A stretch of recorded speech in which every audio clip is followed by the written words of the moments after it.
So once again, a warm welcome to all the distinguished dignitaries, invitees, delegates, and our viewers who joined us online this evening. May I now request the dignitaries to take their place on the dais, please. May I request Mr. C.V. Subbarao, President Madras Management Association, Mr. M K Narayanan, former Governor of West Bengal and former National Security Advisor of India, Ambassador P.S. Raghavan, former Chairman, National Security Advisor Board, Mr. Peter Rimmel, Resident Representative to India, Konrad Adenauer Stiftung, Professor Herbert Deiter, Senior Fellow, German Institute of International Security Affairs, Dr. Gudrun Wecker, Senior Fellow, Asia Division, German Institute of International Security Affairs, Professor Dr. Carola Masala, Professor at the University at Videshwar Mission, and Dr. Stanley Johnny, International Affairs Editor, The Hindu, to take their place on the dais, please.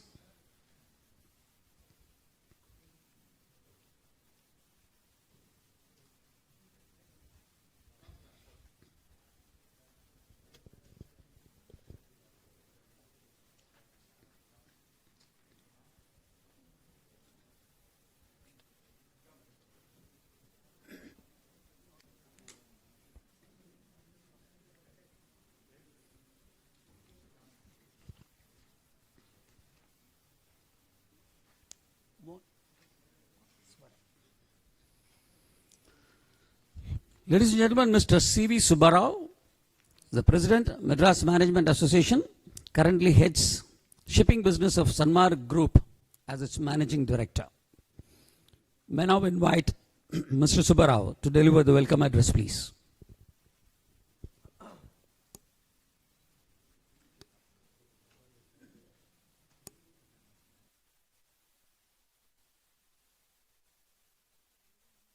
Gentlemen, thank you for coming here today in spite of the rain. It is indeed my privilege and honor to deliver the welcome address at this unique conclave on the theme Positioning India in the New World Order. It's organized by Konrad Adenauer Stiftung in partnership with MMA and ORF. I consider this an honor this evening to welcome Mr. M K Narayanan, former Governor of West Bengal and former National Security Advisor, Professor Dr. Herbert Deiter, Senior Fellow, German Institute for International and Security Affairs, Dr. Gudrun Wecker, Senior Fellow, Asia Division, German Institute for International and Security Affairs, Professor Dr. Carola Masala, Professor at the University at Videshwar Mission, Ambassador P.S. Raghavan, former Chairman, National Security Advisory Board and former Indian Ambassador to Russia, Dr. Stanley Johnny, International Affairs Editor, The Hindu, Mr. Peter Rimmel, Resident Representative to India, Konrad Adenauer Stiftung, Mr. Pankaj Madan, Deputy Head, India Office and Head Programs, Konrad Adenauer Stiftung. And Mr. N. Satyamurthy, I imagine he has joined us online, Distinguished Fellow and Head, Chennai Initiative, ORF. I also take this opportunity to welcome the members of MMA from all over Tamil Nadu and Pondicherry, invitees and guests from ORF, IIT Madras, Indian Institute of Management, Ahmedabad, and Kolkata Alumni Associations, members of IMMM, NIPM, and CMA, and the large number of participants from all over the world who have joined us live this evening through the social media portals of Madras Management Association. I am delighted to share with you that Madras Management Association has evolved into the largest management association in the country with over 8,000 members organizing over 750 events a year. MMA has been adjudged the best management association in the country for the last 12 years in a row by the All India Management Association, including the year 2021, in recognition of its phenomenal contribution to numerous activities for management professionals, entrepreneurs, students, and the public at large. in the last 18 months or so, MMA has organized a wide range of online events reaching over 3.5 lakh participants.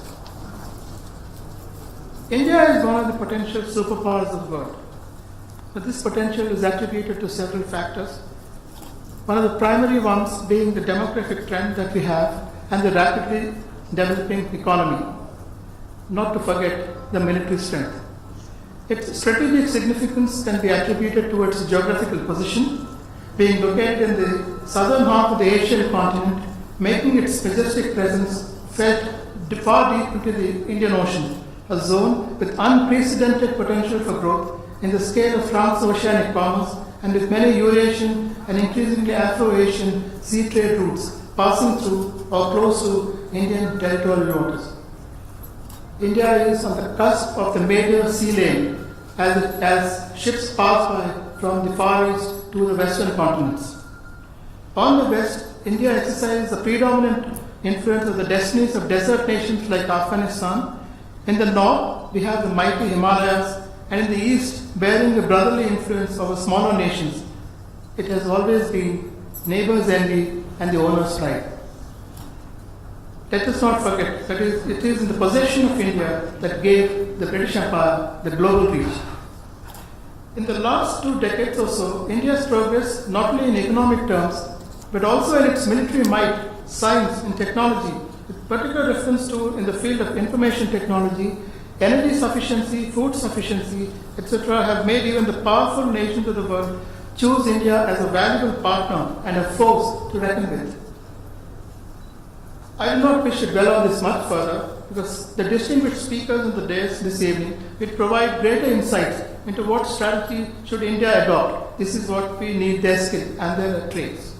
In the current scenario, particularly in view of the developments of the immediate neighborhood and what more needs to be done in a position to position India as the next superpower in the new global order, a superpower which has empathy, which all the participants now are eagerly waiting to know and deliberate. May I once again welcome all the dignitaries, distinguished delegates and thousands of viewers from all over the globe watching this program live. I wish you all a great evening and a great conclave. Thank you very much.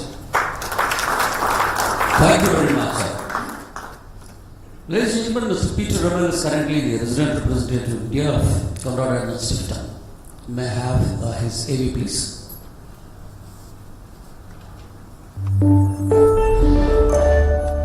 Peter Rummel, resident representative to India, Konrad Adenauer Stiftung. He has a first law degree from Freiburg University as well as a second law degree from the Ministry of Justice, Baden-Württemberg, Germany, and an MA in Geography. After working as a jurist, judge and lecturer, he took public office as ministerial head of division at the State Ministry of the Interior in Saxony, Germany from November 1991 on until 2000. There, he first served in the police and security and later in the local government department. On behalf of the German Foreign Ministry, he served in East Timor as Registrar General Head of Civil Registry and Notary Services, UNTAET.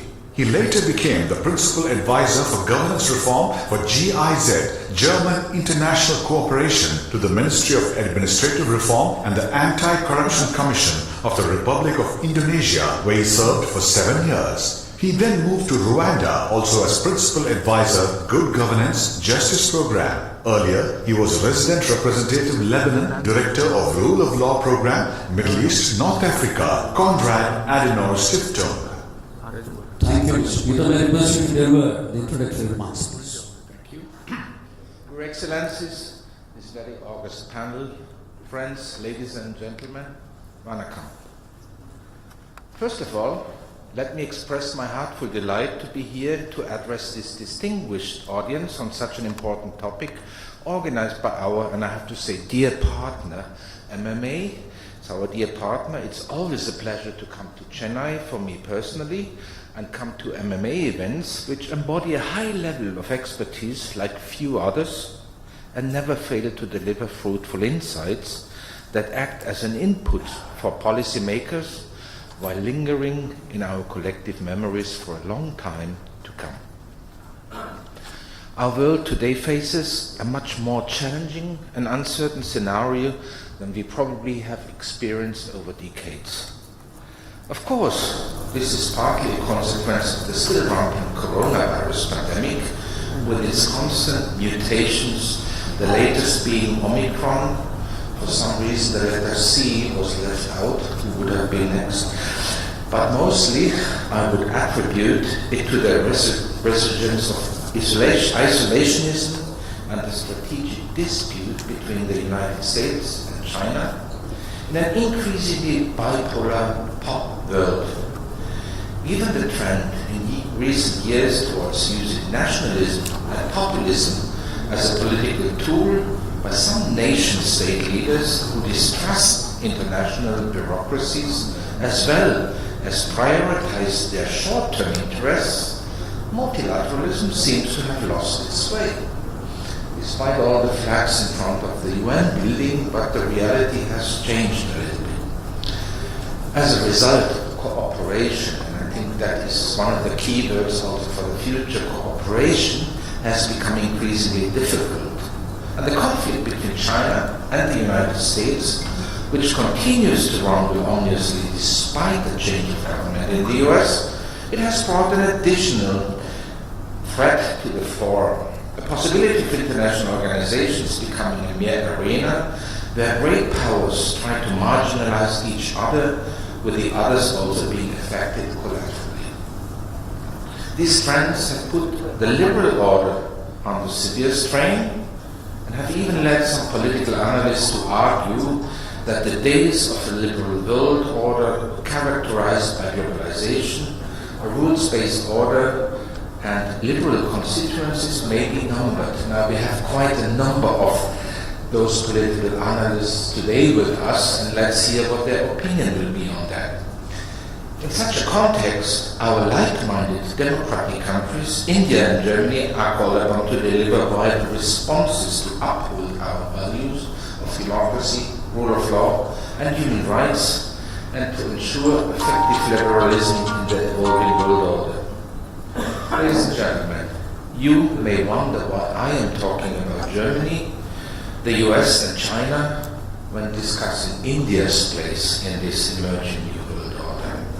The simple answer lies in the fact that in today's interconnected globe, it is only through international cooperation between democratic nations that we will be able to safeguard our way of life. On this note, I'd like to take this opportunity to further elaborate on why I strongly believe that it is only through multilateralism and cooperation that India can play a key role in addressing this emerging geopolitical landscape. The question could be, like some see it, does India even want to play such a key role? Because traditionally, some people say India can only stand by but never take any side. Now that's to be discussed, if that will be in the new world order enough. First of all, I'd like to contend that international cooperation has a pretty good track record in recent years, despite all the criticism directed towards multilateralism. One does not have to look too far back to find examples for this, such as the economic recession of 2008, where international cooperation played a key role in preventing the crisis from turning into a global depression, or consequences that could have we saw in 1929. At the time, the G20 became a forum where heads of states could coordinate their monetary, trade, and fiscal policies. Moreover, multilateralism enabled states to confront a new generation of threats. Both the 2016 Paris Agreement to combat climate change and the Sustainable Development Goals promoted by the United Nations are good examples for this. Of course, one could argue that with states like China and Russia blocking decisions in key international cooperation bodies, such successes of multilateralism will soon be passé. However, such blockages can be overcome by further strengthening regional and ideological alliances. See Quad as a sample. For instance, recent challenges exposed by the COVID pandemic, like cell production lines exposed by the COVID pandemic, attributed to the hegemony of individual countries over global supply chains, can only be surmounted if our like-minded democracies work together to find solutions that in this case collectively dismantle such monopolies in favor of greater diversification. Efforts will be equipped with the necessary tools to deal more pragmatically, efficiently, and purposefully with future crises, and such assert its rightful place in the emerging world order. The ongoing efforts of India are already bearing testimony to this idea. Being the incorrigible optimist that I am, I would also like to point out that this year India and the EU have defied the global trends by enhancing our cooperation, a cooperation that increasingly puts the institutions of multilateralism at the heart of our joint efforts and promotes security, prosperity, and what's also required, stability in the Indo-Pacific region. However, this strategic relationship, whose importance and progress was highlighted by this year's EU-India summit, it needs to be further consolidated in the months and years ahead. Hereby the resumption of negotiations on a comprehensive free trade agreement after an 8-year hiatus offers a promising avenue for developing even closer ties and friendships, and it's an important sign of mutual solidarity between the world's two largest democracies at a time of great economic hardship. Let me conclude my introductory remarks with a quote from Henry Ford. Now, Henry Ford is also important for this idea of having this mass production and the production line. How Tamil Nadu is now using that in so many cases. We saw a sample yesterday. He said, coming together is a beginning. Staying together is progress. But working together is success. So I believe that my home country, Germany, indeed the whole of the EU and India have already passed the first 2 stages. Yet there still remains some room for progress towards the third and crucial stage, which, if achieved on a sustainable basis, will ensure the saliency of India and the EU regardless of what kind of new world order emerges. Thank you. Thank you, Mr. Peter. Your views have set the stage for this proceedings of this evening. Ladies and gentlemen, before we go on to the keynote, we have a special announcement to make. May I request Group Captain Vijay Kumar, who is the recipient of the Mr. Seva Medal from President of India for his exemplary service in the Indian Air Force. He's been also the Executive Director of MMA since 2007 and did it so successfully for 12 times. He's been awarded the best management association in the country. May I request you to go ahead and make this special announcement, please. Thank you again. Good evening, ladies and gentlemen. You must wonder what is a special announcement. You all know MMA comes out with the eagerly awaited monthly digital magazine called Business Mandate. Business Mandate is totally digital, and we use state-of-the-art, real software to bring it out issue with embedded videos and a lot of other features which I will be showing it to you. Since the dignitaries come here, normally the mandate is released on the 1st. We thought, taking this opportunity this evening, we want to launch the special issue of Business Mandate, which has been bringing out month after month with the support of Conrad Stifting. We want to present it this evening in the presence of august dignitaries. But mandate has been put together by not only mine, there are so many people who have made it responsible. My team, MMA, there are so many people who work behind, because to putting together all articles without any error-free. Mr. Krishnan used to work with us, and Tayyub used to be with us, who designed so beautifully the cover and entire pages and also linkages. There are so many people who work behind what makes it the mandate so important, and it has a reader of almost 80,000 people read every month, and it's go to all Ivy League, all the universities in the world is available in the library. So idea is to go from strength to strength, and we are really putting a lot of effort to make sure the most sought after magazine today in the management fraternity. Mayor Devi, please.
privilege to very long today. It will be in your inbox.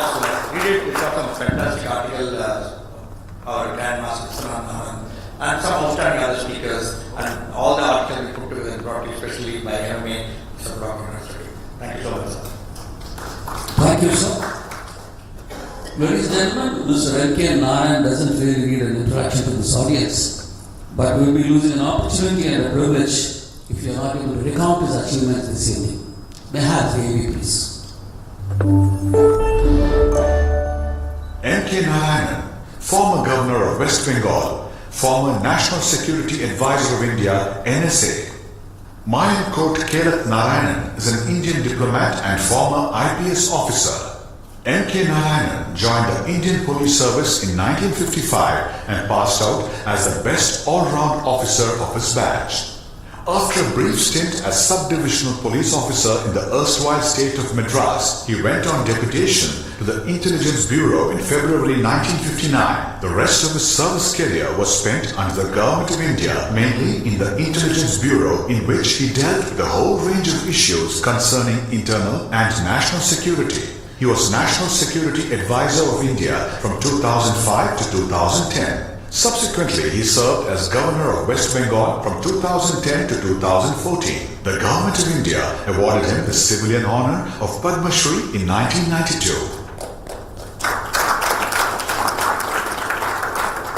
Look forward to your keynote address, sir.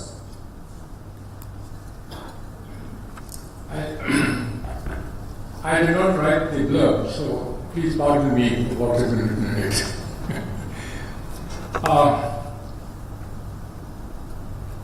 I thank the organizers, the Konrad Adenauer Foundation, the Madras Management Association, and the Observer Research Foundation for affording me an opportunity to speak on a subject of contemporary relevance. Before I do so, I would like to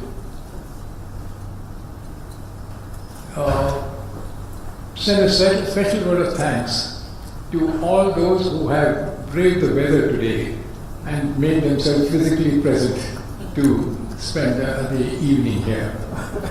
A special word of thanks to our German friends, Professor Dr. Herbert Data, Dr. Gundran Walker, and Professor Dr. Karlo Masala for adorning this meeting with their presence. And on a personal note, special word of thanks to my friend, philosopher and guide, Ambassador Raghavan, for being present here. I start with an apology that in case I displease anyone present here with my assessment of where India stands in the New World Order, please forgive me. We heard Dr. Ramel talk about where India stands in the world order. I would like to give a more candid assessment as to what we need to do to achieve our position or to deserve the position that we all aspire for. And hence there may be some issues which people may disagree with. By way of an introduction, I would state that what we are witnessing today is only an intense debate on the state of the world as it exists. There is nothing taking place that remotely looks like a new world order. What is also apparent is that a rules-based international order that the world craves for hardly exists. It may hence appear rather ambiguous for us to talk of positioning any country in this new world order.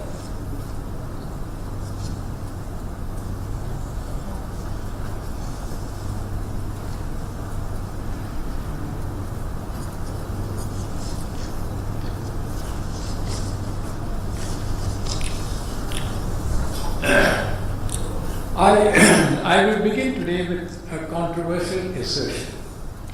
that compared to the final years of the 20th century, the world of the 21st century appears quite adrift. The 21st century, which was previously being touted as a century of hope, is proving to be anything but this. I'm not here referring to either the pandemic that has ravaged much of the globe, nor the deep concerns that exist about global warming, but essentially to the state of the world with regard to governance, provenance, and related aspects. During the 20th century, we were accustomed to the vagaries of Cold War politics. Nations tended by and large to position themselves with regard to the two warring blocs, some for, some against, and some were neutral, like India. Today we are neither in a bipolar Cold War situation, nor in a multipolar world. Many new centers of power have meanwhile emerged, but there is nothing like the comforting assurance of two relatively identifiable blocs. What we do see, however, is that the focus of geopolitics and geopolitics rivalry has shifted to the east, with Asia at its epicenter. The only constant today in today's shifting milieu seems to be impermanence. Within this universe, the rise of China is possibly the only constant. Many diverse situations, including many new wars, are meantime occurring, largely confined to Asia and North Africa, and especially the Sahel region.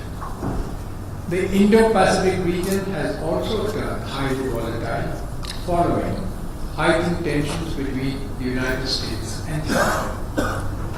There have no doubt been a few breakthroughs, such as the Abraham Accords, but these have not had any serious impact on the world as such, even to this day.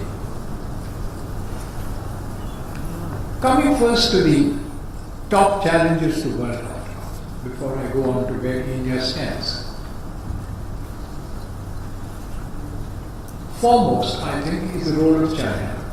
I know that I am speaking in the presence of a world-renowned expert in China, Professor Wagner, but I don't think that she will dispute what I am saying here at this moment. China has emerged as a major disruptor of the existing order, challenging existing rules governing international politics. With an economy of around $15 billion, its net worth today is estimated to be higher than that of the United States. Militarily, China is second only to the United States and is openly challenging US supremacy in state-of-the-art weaponry and has already achieved a breakthrough in hypersonic technology. In the Indo-Pacific, the Chinese Navy appears well positioned to checkmate the United States. Even more threatening to all of us, the world over, is that China is actively engaged in establishing a stranglehold on items that are critical to today's digital world and is in a position, or is likely to be in a position, to hold the world to ransom in the days to come.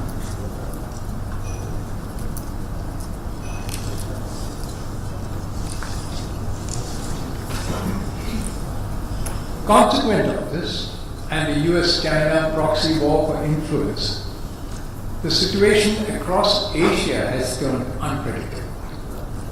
One subtext of this rivalry is the Sino-Indian land border in the Himalayas, which had remained quiescent for the better part of 4 decades, but has now turned live, in part possibly to China's perception that India is today part of a grand alliance led by the United States aimed at containing China. The emergence of new alliance partners, alliance patterns in the Asian and Indo-Pacific region is a complicating matter today. The United States, Japan, Australia and India are today members of a quadrilateral security dialogue which encompasses the Pacific region. Over and above this, the United States, the United Kingdom and Australia have entered into a formal military alliance to police the Indo-Pacific, which also contains a provision for the supply of nuclear-propelled submarines to Australia. Tensions over Taiwan and Hong Kong are meanwhile becoming flashpoints for new or newer conflicts. Among other aggravating factors are the Taliban's control over Afghanistan, which has given encouragement to a host of existing and new terror groups like the Al-Qaeda and the ISIS. A series of coups which are altering the political geography of the West Asian region. That the Abraham Accords, which involves Israel and a cluster of Arab nations. Notwithstanding this, the West Asian region has become a quagmire of intense rivalries with outside countries like China, Russia and the West at one level, and countries of the region like Saudi Arabia, Egypt, Turkey, Libya and Syria, all maneuvering for influence. India has unwittingly stepped into this quagmire, having become a part of the new Quad for the region, comprising the United States, India, Israel, and the UAE.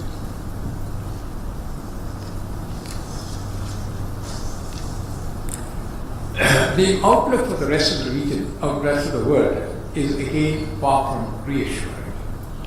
Russia is repositioning itself to play a key role, intent on emerging as a significant force in Eurasia in the wake of the security pact with China. It is also seeking a larger role in Europe, as the latter appears weaker today following Brexit and, I would dare say, the departure of German Chancellor Angela Merkel, who was till recently one of the main stabilizing influences in global politics. Not to be overlooked also is that despite US President Biden's call to make America great again, the US as of now seems unable to provide much needed leadership to the democratic world, more so since its shambolic retreat from Afghanistan. If this is the state of the world today, I think it's difficult for us to determine what are the options for India or before India. Allow me nevertheless to forward a few suggestions for consideration of this audience. First and foremost, I would suggest that India try and keep its moral leadership in international affairs. India was well renowned for this previously. Over the years, due to other pressing concerns of international diplomacy, this aspect of our foreign policy has been pushed into the background. The time, I believe, is now opportune for such a move, given that the world as a whole is looking for a fresh sense of direction. Next, linked to this, would be for India to revive its past legacy of leadership of the non-aligned movement. The non-aligned movement has suffered by neglect, more so after India seemed to lose interest. The non-aligned movement carries influence across several continents. And as one of its original founders, India still has a great deal of traction among member countries of NAM, which it could turn to its advantage. This would also demonstrate India's determination to support a morally driven, rules-based international order.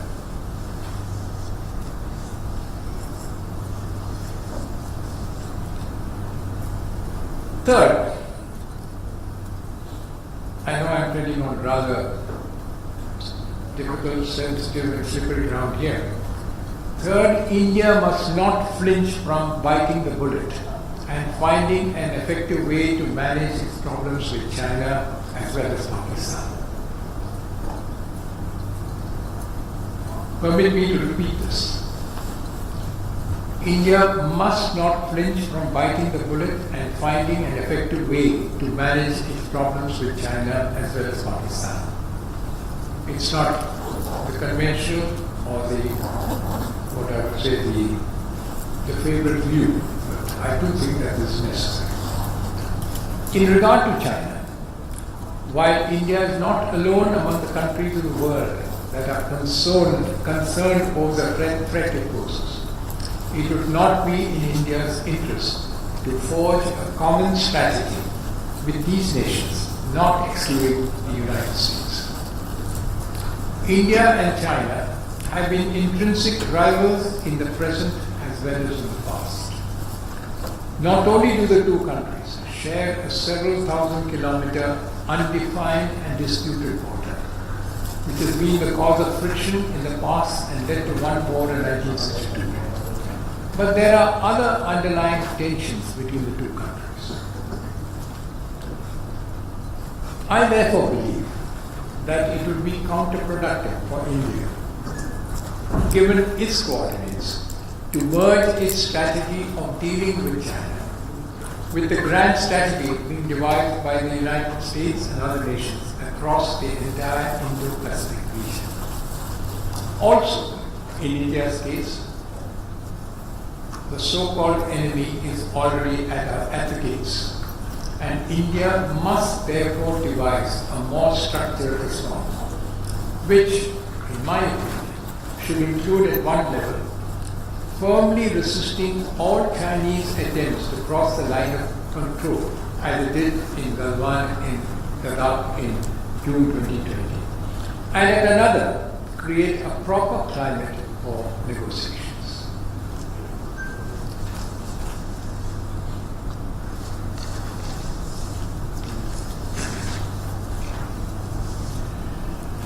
Regarding the border conflict, I have something more to say. We do have a special representative for border talks mechanism, of which I was a part for many years, which was specially created for dealing with border tensions. I believe this mechanism must be enhanced. One of the signal achievements of this mechanism had been the signing of an historic agreement in 2005, which was styled as guiding principles and political parameters for settlement of the border dispute. This had stipulated that no changes be effected in border regions having settled populations, and it did maintain a fair degree of peace in the border areas. Over the years, the special representative did succeed in initiating an effective messaging system that must now be utilized to the fullest extent.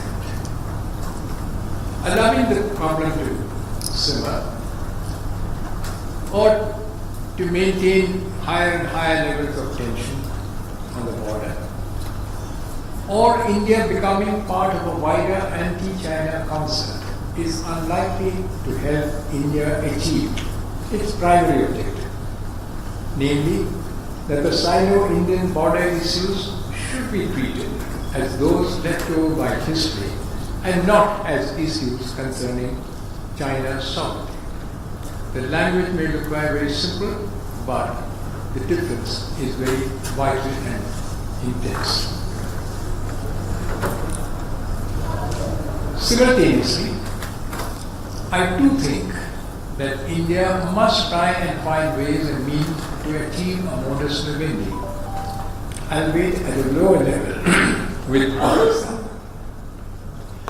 Whatever be the levels of perfidy that Pakistan has stood to in the past, India, for its sake, must try and achieve a level of datang with Pakistan, which no doubt will be different in character from that being attempted with China. The ongoing conflict with Pakistan is severely hampering India's ability to utilize arrangements such as SAARC to its advantage. And this is encouraging China to try and establish a foothold in South Asia.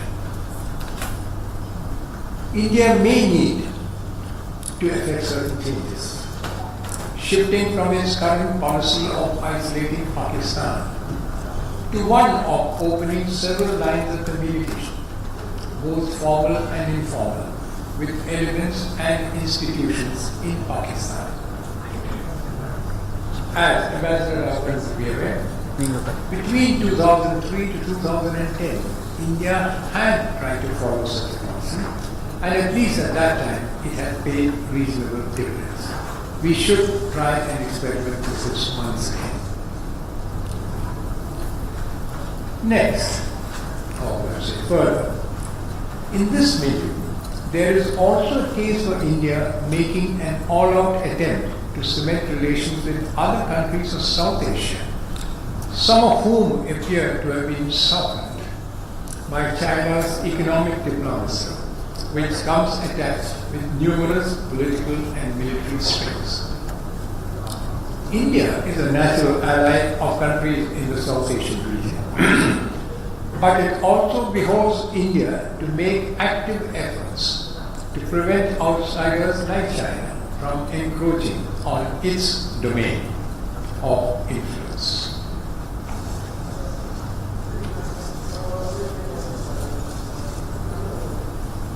Likewise,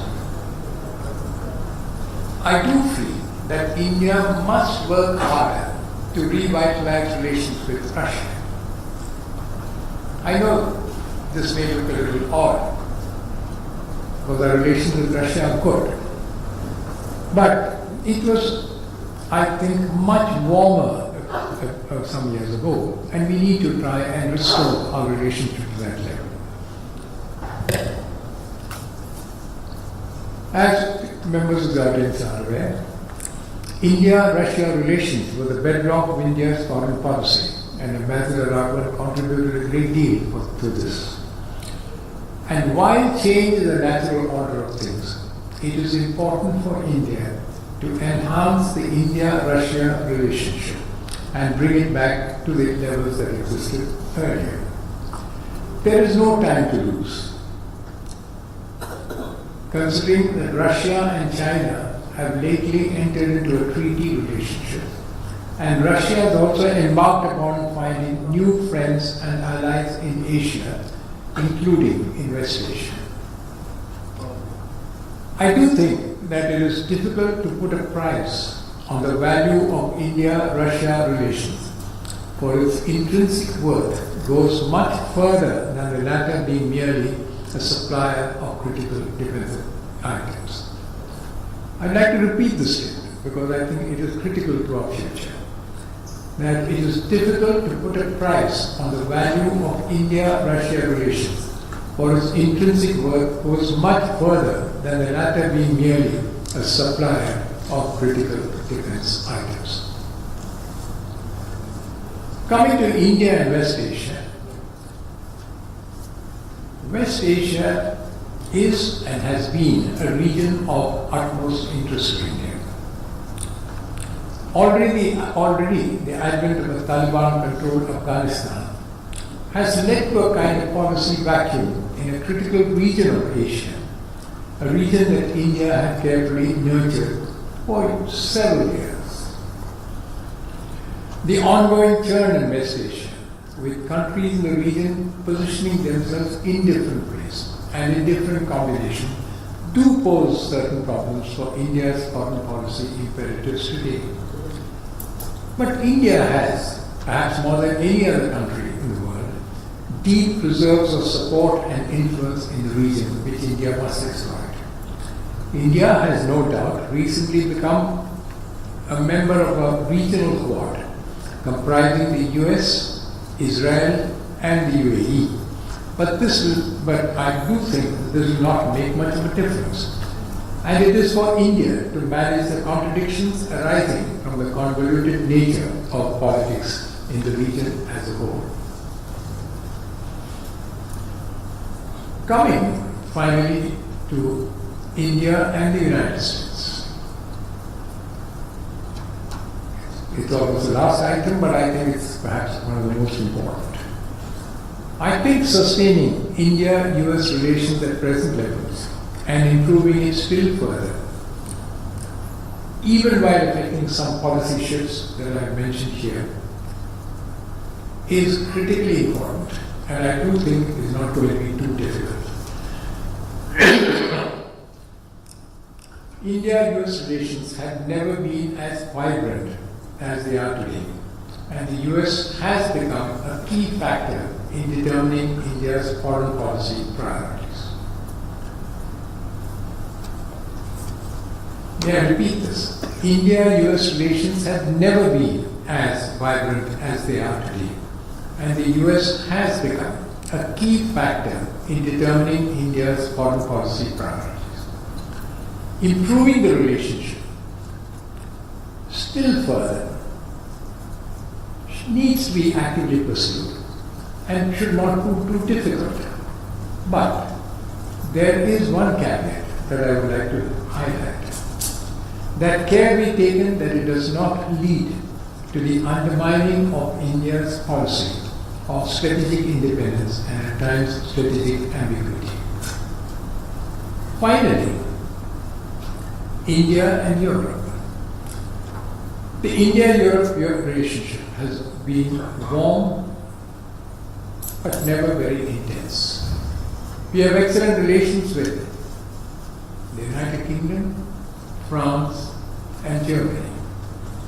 But a lot has depended on the leadership in these countries, and of course our own leadership. I think India and Europe are a natural congruence of purpose. And I think we need to use this and not look upon much of this as purely a trade relationship.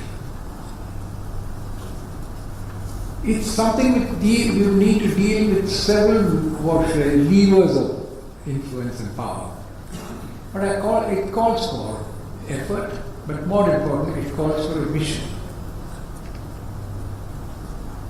Angela Merkel was our mainstay in Europe for the past decade and a half.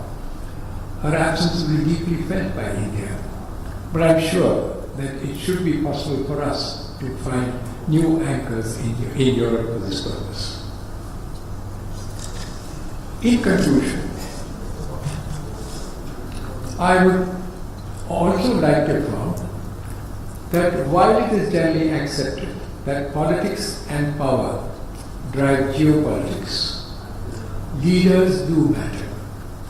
This is all the more so in a world which is witnessing intensifying polemics, sharpening of differences between autocracies and democracies, and the emergence of growing authoritarian tendencies. India is fortunate in this respect that it has a stable democracy and an established leadership, and is thus well positioned to beat the odds and achieve the desired results as and when a new world order is created. Thank you very much. Thank you very much for the great insight, sir. We'll set the context for the discussion that follows this evening. Ladies and gentlemen, now we are coming to the special session, a discussion on the theme, repositioning India and China in Asia. Once again, let me remind you of the question slips that have been placed in your kit. Please feel free to write your questions and send it to us so that we can put it up to the panel. May I request the team to put out the AVs of all the panelists, please, starting with Professor Herbert Dieter.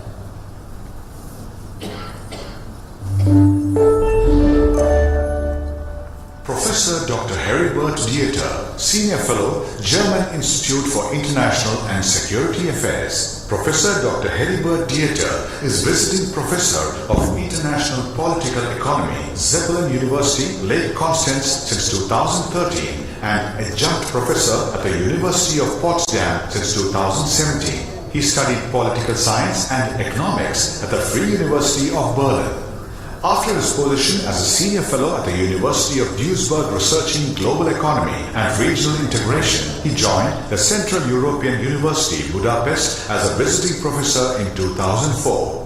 From 2005 to 2010, he worked as a coordinator, a member and principal writer of the Warwick Commission on the future of the multilateral trading system and a member and co-director of the Warwick Commission on international financial reform at the University of Warwick. During that time, he was also a visiting researcher and professor at the University of Sydney and submitted his habilitation in political science. His current positions: he has been professor and chair of international relations at Ruhr University, Bochum, and visiting professor at the Australian National University, Canberra, Murdoch University, Perth. His current research focused on the future of globalization, the consequences of rise of China for the world, bilateralism and plurilateralism in trade governance, and Germany's position in the 21st century global economy. Ladies and gentlemen, presenting Professor Herbert Dieter. Yeah, thank you very much, and good evening, ladies and gentlemen. It is a pleasure to be in China. I think it's my third visit to this wonderful city. It's also my wettest visit to this city, I have to confess. I would like to thank the organizers, Konrad Adenauer Stiftung, who have brought me to India, and the Madras Management Association, and in particular Group Captain Vijay Kumar, whose exceptional hospitality one can't get enough of. It is really remarkable, and thank you very much for that. I will look at the geopolitical landscape, and I will look in particular at the economic dimension of this new geopolitical landscape. I do that in particular because we have speakers with exceptional capabilities to analyze the security dimension, so I look at trade and finance. And in trade and finance, we do have quite a few new issues emerging. I would like to use the phrase that the former US Finance Minister Hank Paulson has used. He said, we see the emergence of a new economic iron curtain. We see a return to an economic iron curtain. In the old Cold War, the availability of technology depended on where you were, and this is a situation we see today. Like in the old Comecon, the Council for Mutual Economic Cooperation, some products cannot be exported to certain countries, and certain countries is of course China. And this is a very relevant development because for all the faults that the United States and OECD countries have, and there is no doubt that there are ample difficulties that we could consider, these economies tend to be leaders in a range of key industries. And first and foremost, semiconductors. You can't consider, you can't envisage a further development of economies without the latest semiconductors. And aircraft, of course, is also, although not today, mind you, but as everybody else in this room, I assume that we one day will return to normal life, to post-pandemic life. Look at semiconductors. It's not just the United States. There's one particular Dutch firm that makes equipment for the production of semiconductors, and that firm is banned from exporting that equipment to China. So this is a significant development. We look at when you look at aircraft, we all know that China is developing an aircraft, the C919, but it can't complete it. Why can it not complete the existing aircraft? Because the Americans are not supplying it with engines and with aviation electronics. So they have a beautiful plane sitting there, and it's half completed, and that is rather these are only examples. We do observe that in the economic domain, those unpolitical days of globalization where it didn't matter where you were, where microeconomic concerns were the only concerns, And where political concerns did not matter, these days are behind us. We have, you may say, returned to international economic relations that have a significant political component. I will look at 3 points in a rather brief manner.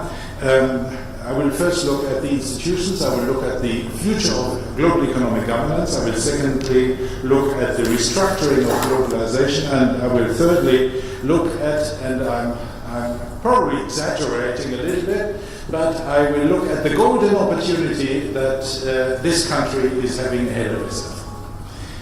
On global economic governance and on trade in particular, you all know that this week in Geneva, the World Trade Organization's biannual ministerial meeting should have taken place, and it has been cancelled. And the official explanation is because of COVID. But I would like to suggest that it was not merely cancelled because of COVID. The United States of America are not interested in supporting a multilateral trade regime that China has been abusing. Now, this may be a bit harsh, but we have, for those of you who have followed the debate on the accession of China to the WTO in 2001, some people argue that was the main event of 2001. There were 2 camps. There were those that suggested that China will become a responsible citizen of the World Trade Organization, and there were those hawks who said they won't. And the hawks were right, and this is where we stand today, and the United States have learned that lesson. Just one point, we don't know as non-Chinese citizens how state-owned enterprises are subsidized in China.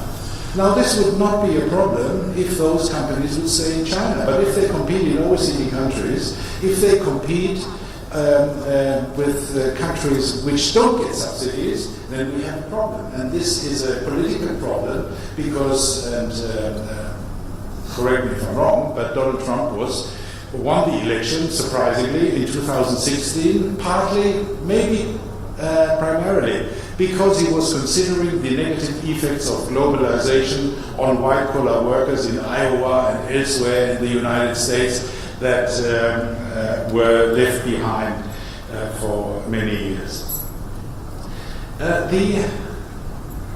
She's not so new anymore, the Director General of the World Trade Organization, Konyo Iweala, she suggested that the World Trade Organization suffers from what she called a design problem. And the problem is that countries like China self-classify themselves. There are no criteria whether you are a developing country or not. South Korea no longer is a developing country. They reclassified themselves as an industrialized country, which is not surprising given the dominance of Samsung and Hyundai and so on and so forth. But they didn't do that because they figured it is time to grow up. They did that because the American President Donald Trump said, you must now give up those limited privileges that developing countries enjoy in the World Trade Organization. Without the World Trade Organization, and I can't envisage, although I would like to see a solution, but I can't envisage a solution for the multilateral trading system. We will need new institutions, probably plurilateral, this is in the parlance of the World Trade Organization, plurilateral organizations, clubs of like-minded countries. Now, this is, of course, not ideal. Nobody is suggesting, not a trade economist, nobody is suggesting that plurilateral agreements are the first best solution to organizing and governing and regulating international trade. But there are a second best solution. And the first best solution is blocked due to the conflict that we have, the geopolitical conflict between China and the United States and its allies. We could, and probably we come back to that in the discussion if you wish, we could see a club of like-minded liberal market economies, but that would go too far to elaborate on that. Just a reminder, the GATT, the economists in the early 1980s early 1990s labeled it the General Agreement to Talk and Talk, but it, of course, had a different label. The GATT never was a global trade regime. It was a club of the West. Right? It was a club of the West. It was never a comprehensive scheme. Only the World Trade Organization became a global trade regime, and we probably just go back to the old guard. Second point, supply chains. The current reorganization of supply chains is not just because of COVID. China is an increasingly unattractive location for production. And this is very easily explained. 4 factors, and I keep them very brief. Wages are too high, productivity is too low, the workforce is shrinking. The workforce is shrinking from 940 million in 2011 to 700 million in 2015. That is a drop by 25% within a relatively short period of time, and that is significant. And of course, the fourth point, and again very brief, the increasing role of the Communist Party in companies of all, not just state-owned companies, but also private companies and also foreign-owned companies. These 4 factors make China unattractive, and the relocation of production that we currently see out of China to other locations, Vietnam is one, of course, a case in point, but also India, this is a significant development. Now, this equation will not be changed overnight, but one thing people tend to forget, globalization has always been a dynamic process. It has never been a process where you produce something in country A and you can continue to produce that forever. In some parts of Germany, we used to have a textile industry, that's of course history. So these dynamic processes are necessary, and they are good, and they are part of the explanation why globalization is a success story rather than something negative. Jack Welch, the legendary former chairman of General Electric, he once said that the ideal factory is mounted on a barge. And as things change, you move that factory around, and that's what we're seeing today. Factories are moved around. One point I would like to mention very briefly, freight costs. Before the pandemic, a container from East Asia to Bremerhaven or any other port in Northern Europe was $2,000 US. In September, it was $15,000 US. Trains were not an alternative because a container on a train from China to Germany was $21,000 US. Now these are exceptional figures and they won't last. But what will probably continue, a bit of a provocation maybe, what will probably continue is that as we fight against climate change, shorter transportation routes will be more attractive. And this is where I come to because shorter trips mean less CO2 emissions. It's as easy as that. It's, even with the latest technology, you will still have some CO2 emissions per kilometer, so the shorter the distance, the better. So this brings me to the final point and the options for India in this changing environment. And as I said at the beginning, this may be a golden opportunity for India. This may be a golden opportunity because transnational corporations are looking for new production venues, and they're looking for growing markets. You know much better than I that this country has a range of issues, and as a visitor I will not address them, but of course they're there, but some of them have already been resolved. You certainly do have a young workforce, and that workforce is continuing to grow, and you don't have the Communist Party in the companies. These are two major advantages compared to China. And I think these are significant advantages, and transnational corporations increasingly observe this. Of course, many miles have yet to be covered, but the potential is clear. Former Australian Prime Minister Tony Abbott, earlier this year, I think in September, had an op-ed there where he said, India is our new partner. India is the potential replacement, not just in manufacturing, but also in manufacturing. The security dimension will be covered next. And just to give you a little bit of data on the logistics side, from Nehru Port, I think the name is a bit longer, but from Nehru Port in Maharashtra to Bremen, a container ship is traveling in 22 days, and from Ningbo In China, the same container ship travels 40 days, that's almost twice as long, and as suggested, the proximity, at least to the European Union, which continues to be the world's largest market, is a great plus for this country. And with that, I would like to close, and I look forward to your comments and questions, and thanks again for having me. Thank you, Professor. I request Dr. Gudrun Wacker for our opening remarks. Amy, please. Dr. Gudrun Wacker, Senior Fellow, Asia Division, German Institute for International and Security Affairs. Dr. Gudrun Wacker is at present Senior Fellow in the Asia Division at the German Institute for International and Security Affairs, Stiftung Wissenschaft und Politik, SWP in Berlin, a think tank providing political advice to the German government and parliament. Her research focuses on Chinese foreign and security policy, especially EU-China relations, China and the Asia-Pacific region, security cooperation in the Asia-Pacific and the Indo-Pacific. She is currently an EU delegate to the Experts and Eminent Persons Group of the Asian Regional Forum.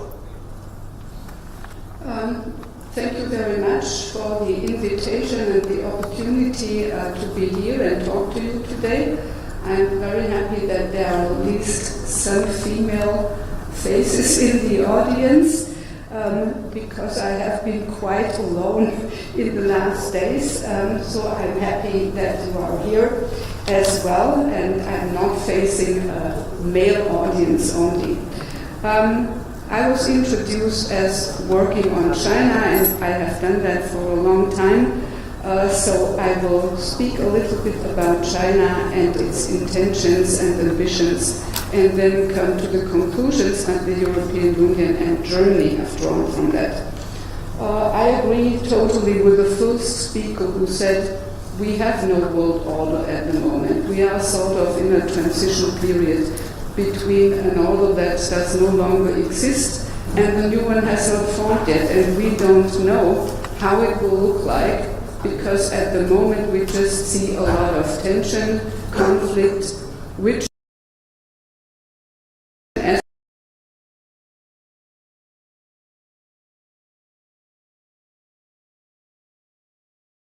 2008 and 2009 with the global financial crisis. This is the point in time when China, to keep a low profile, was gradually going out of the window. This is not an uncontroversial development in China. A lot of people criticized Xi Jinping, who made it very clear and transparent what the ambitions of China are. A lot of people criticized him for taking on the United States too early, because one lesson that China drew from the demise of the Soviet should not go into some sort of race with the United States, because there is a big risk that we will lose. But I think the boost of self-confidence that came with the Olympic Games, the Expo, and also the global financial crisis made the ambition that China had anyway come more to the foreground and being articulated in a much more clear way.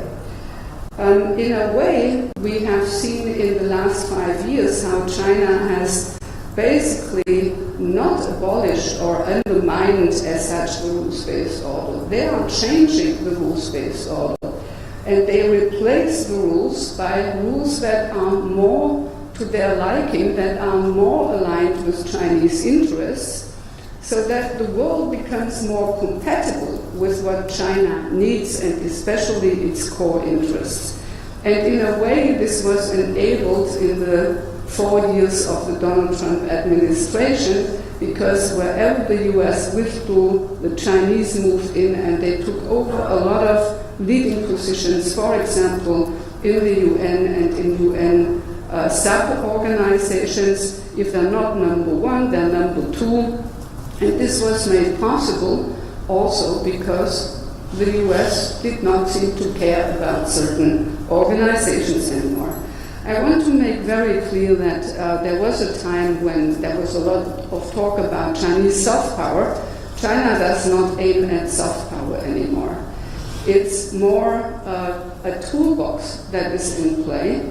Joseph Nye has called it sharp power. So it's a toolbox that ranges from carrots to sticks. It's mostly sticks. Some are small, some are bigger, and I think each country, including your own, can tell a story on how the toolbox is in play. Because some instruments are used in my country, in your country, in Australia, the Philippines. Wherever you look, you see the toolbox at play.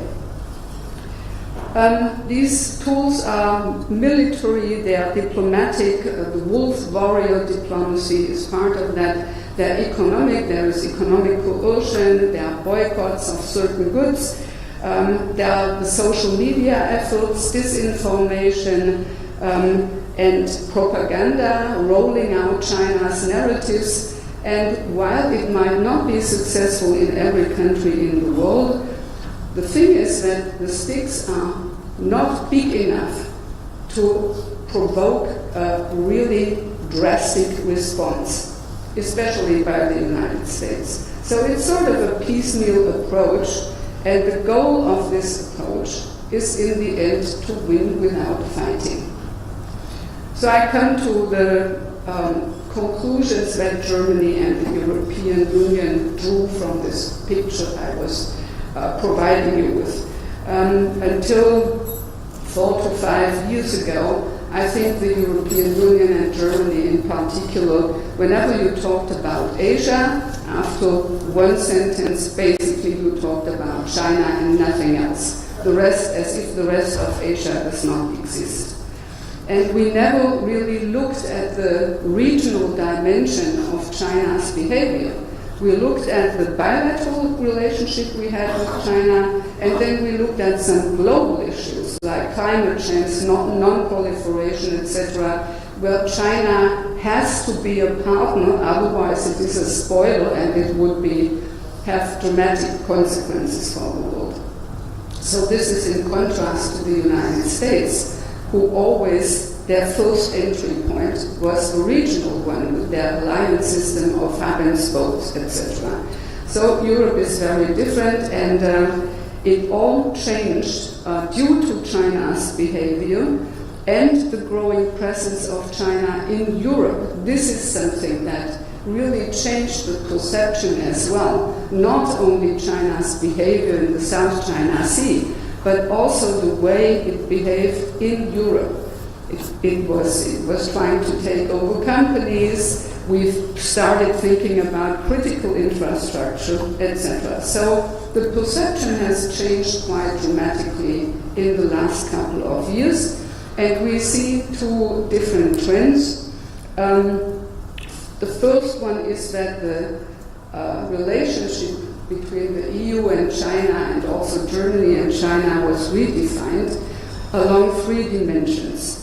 China is a partner, a competitor, and a systemic rival that is aiming at governance and ideas of order that are not compatible with our own. So what the EU tried to do, and I have to say, because the EU is normally not moving very fast, it did so in quite a short time. It started to develop its own toolbox.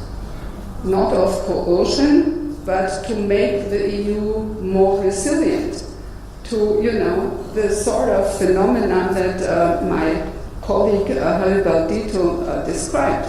What do you do with state-owned enterprises and the subsidies? You have to find a way how to deal with this problem.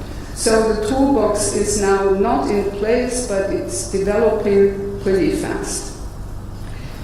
The second trend we see is that now, due to an initiative of France, Germany, and the Netherlands, the European Union has developed an Indo-Pacific strategy, an Indo-Pacific paper. It's very new. It was announced on the day when the US announced AUKUS, so nobody cared about the European Union paper.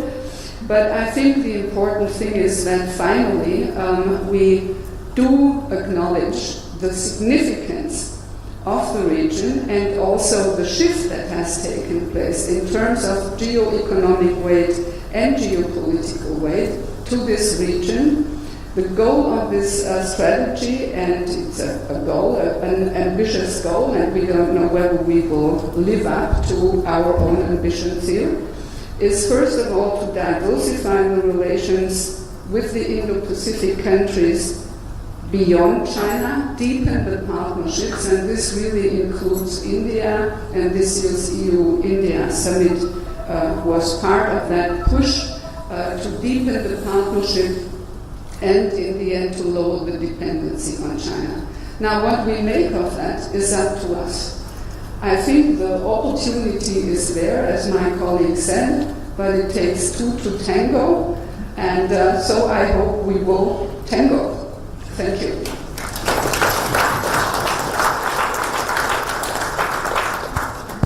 Thank you, Dr. Wacker. Ladies and gentlemen, presenting Professor Kalu Masala for his opening remarks in the discussion. Amy, please. Professor Dr. Kalu Masala, professor at the Universität at Bundeswehr München. He studied political science, German and Romantic philology at universities of Cologne and Bonn. From 1992 to 1998, Professor Masala was a research associate at the Department of Political Science at the University of Cologne, where he received a doctorate's degree, writing a dissertation about the German-Italian relations between 1963 and 1969. 1998, he was appointed to Akademischer Rat for Life at the Department of Political Science at University of Cologne. In December 2002, he was granted Venia Legendi in Political Science. After a substitute professorship in summer semester 2002 at Geschichte Scholl Department at Ludwig Maximilian University Munich, he changed to NATO Defense College in the beginning of 2004, where he acted as research advisor and from 2006 on as deputy director of the research department. Visiting professorships and research stays led him to the USA, Ann Arbor, Chicago, Washington, to Great Britain, Stevenham, Slovakia, Magyar Belt University, Italy, Rome and Florence, as well as the Eastern Mediterranean University of Cyprus. Today, his main research focuses on theories of international politics, security policy, transatlantic relations, and developments in the Mediterranean.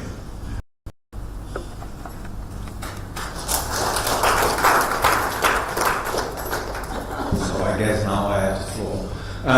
Thank you very much to the organizers for inviting me. This is my first time here in Shenan, and I really appreciate that I have the opportunity to talk to you about India's role in the upcoming world order from mainly a structural and security perspective, but having listened to the three speakers before me, I feel a bit like the sixth husband of Elizabeth Taylor. I know what it's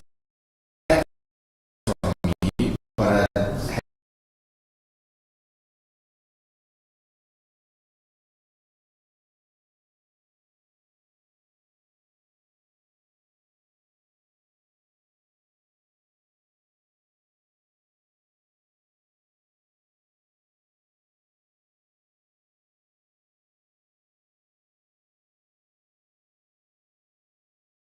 have already said. So I totally agree, and I think Wacker mentioned this, that we are in a transition period. There is right now, and I would say even since almost a decade, there is no clear. I think that prospects, if you look at from a structural perspective, and if you look at the distribution of capabilities and the rise of capabilities of countries, it's highly unlikely that we will come to a kind of polycentric world order in the future. It will be rather a clear-cut bipolar world order, with the tendency, of course, of one pole to bypass the other pole, so that means to try to establish another unipolar moment. But, so the point is, we are in a transition period from a unipolar moment, from a unipolar structure to a bipolar structure. But this in-between is kind of what I call in one of my latest books, a world disorder. By disorder I mean that usually transition periods are not that long, and they have kind of tipping points where shifts. And we are in an exceptionally long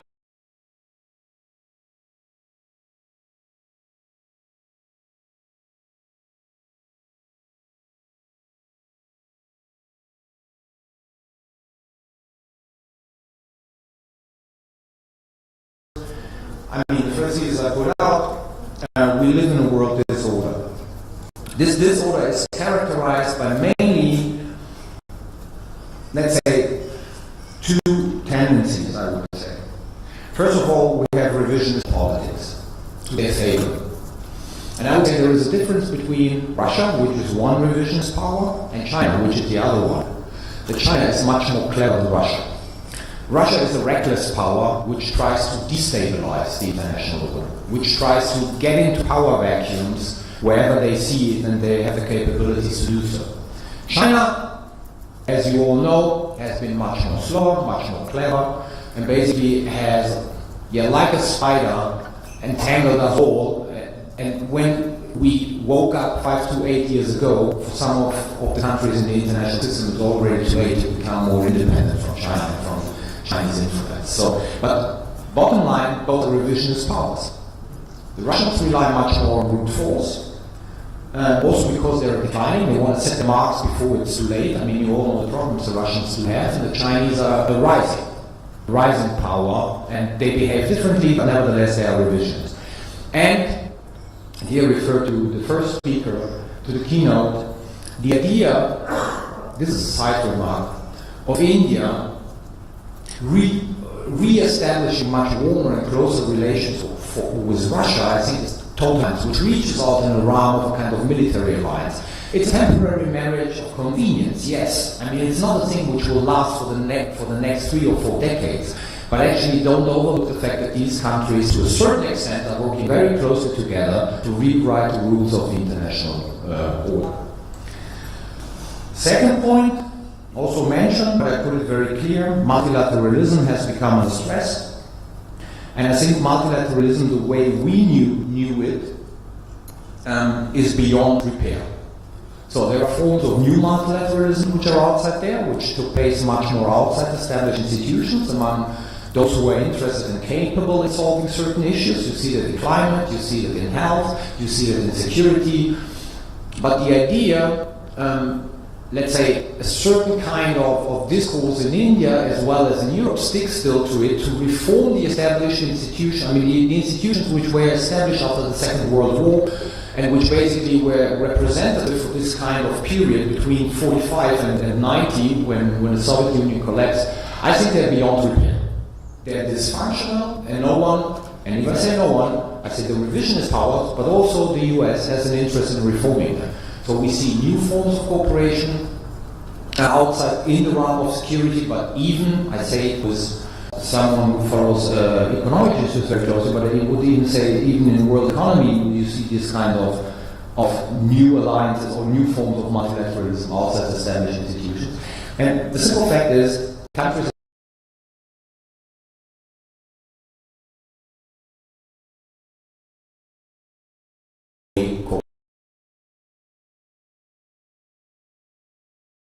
as I said, if I followed the discourse in India, I think there is a similarity that we are both long times when basically the United Nations was, the main overreaching institution where we could exert influence and so on and so forth, and we have difficulties to adjust to this kind of new international forms of cooperation. So these are two major tendencies we observe in the 21st century and which won't go away. Which simply won't go away. If I turn to the question, and I think the former National Security Advisor said it, Asia is the place, like Europe used to be the place where the new world order will be decided.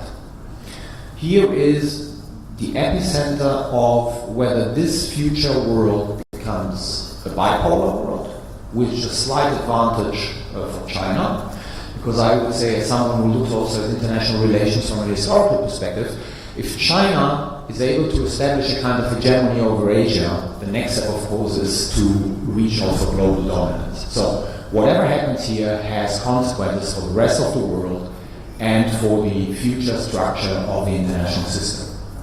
And simply saying, there are two litmus tests which we will possibly see in the future. The one is, how will the rest of the world, and even India, and the US, and Europe, react if China really tries to conquer Taiwan? I mean, the provocations are increasing and increasing and increasing. I'm not saying that China is about to take over Taiwan, but you see that the pressure is mounting. And the question is, how is the rest reacting? And here I think in the region, I mean, the US plays a pivotal role.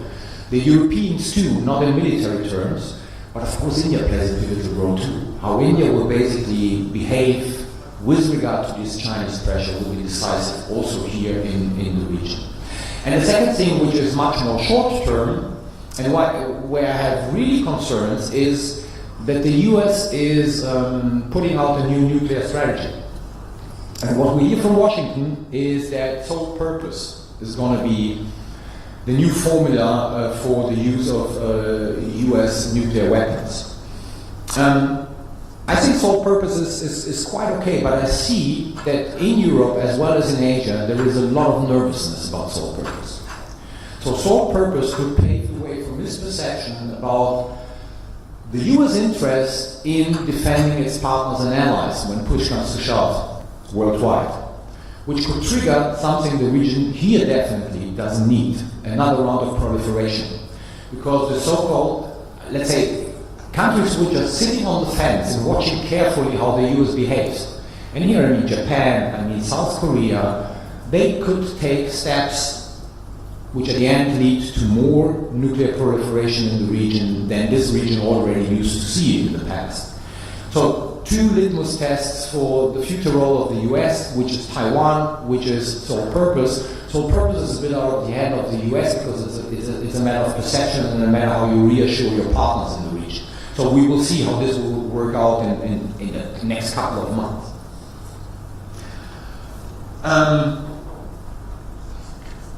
One point is, when I come to India, and this basically is also the same message I would have if I would address the European Union. I think in the long run, India as well as Europe have to choose sides.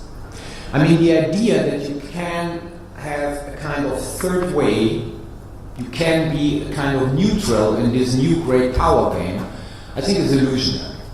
Because it depends that both powers will allow you to be neutral and not to choose sides. And I don't think that this will happen. I think at the end of the day, this kind of Bismarck policy works quite well for a certain moment, but at the end of the day, you have to choose sides. Which doesn't mean that you have to be in line with whatever, and I would say, the US is doing in Asia.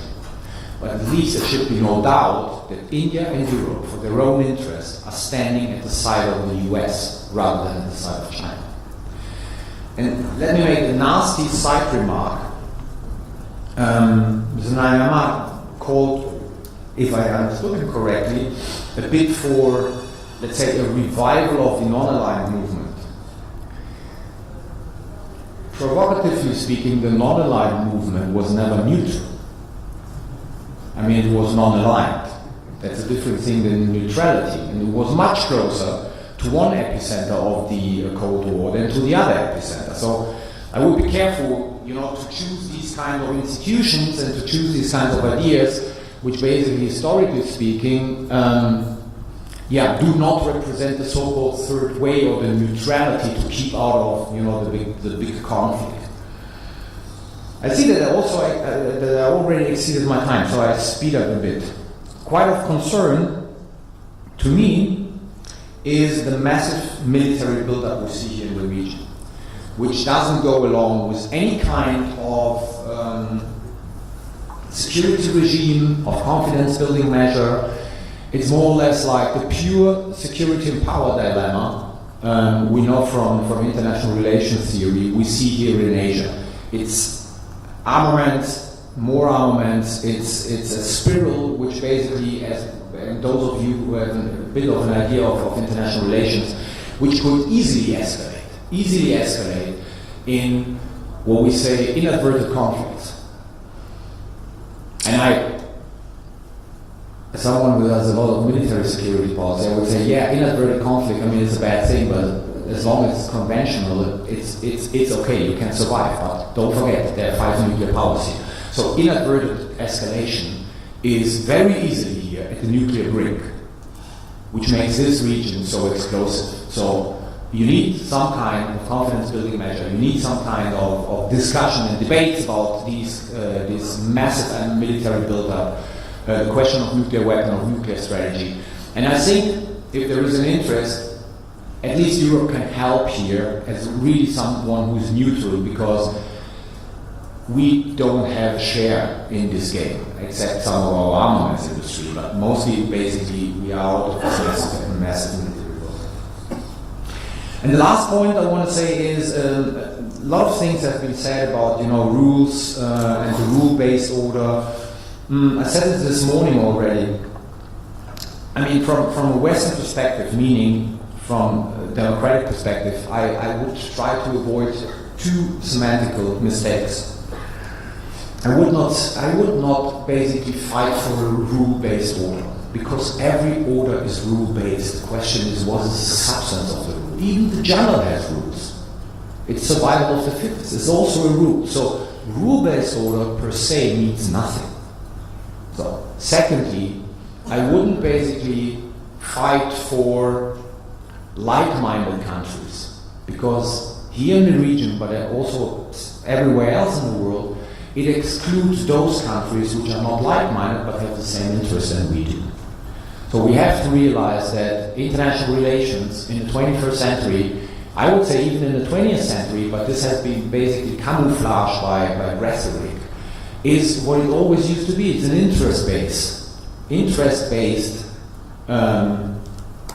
international order, where countries working together who have the same interests. If we talk about like-minded, we exclude those who have the same interest than, let's say, liberal democracies, but are not like-minded because they're not liberal democracies.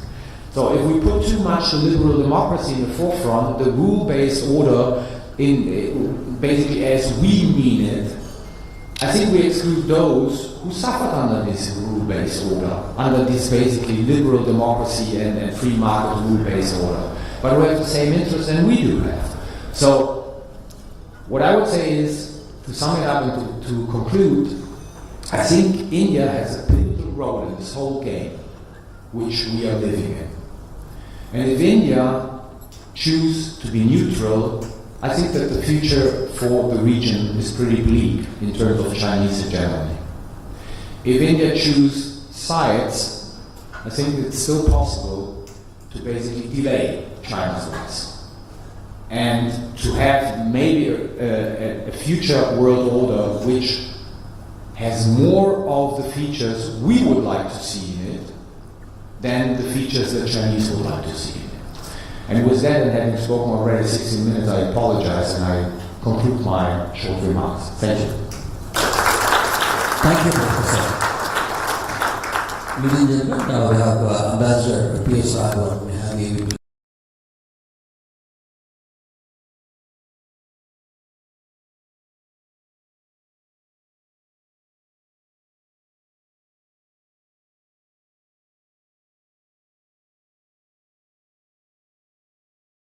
An independent advisory body on security and strategic issues. He is the former Indian ambassador to Russia, Ireland and Czech Republic. Thank you very much. Firstly, thank you very much to the organizers, MMA, KAS and the ORF for inviting me to join you here. Very special word of thanks to Mr. Narayanan for the very warm and generous words that he said about me. But to put what he said about me in perspective, Mr. Narayanan's long and distinguished career in public office started in 1955, the year I was born.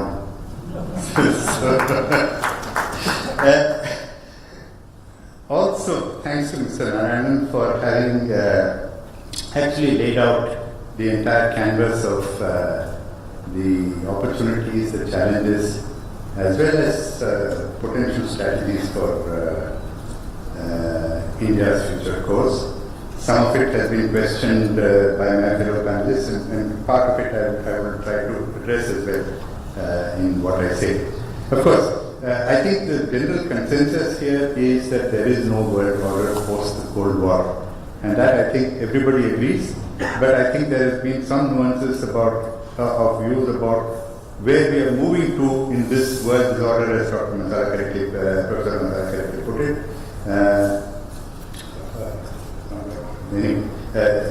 One of the panelists said we're moving toward it, that it is a world disorder.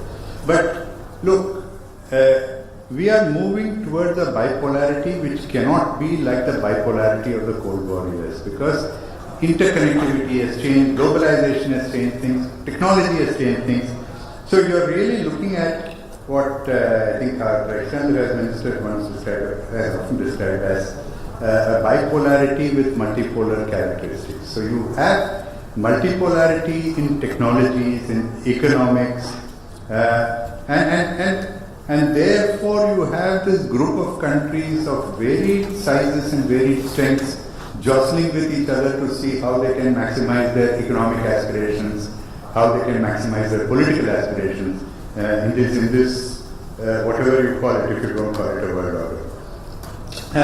And that's where I think India is also at the moment, and where India is in the process of developing, and we're all in the process of developing new templates.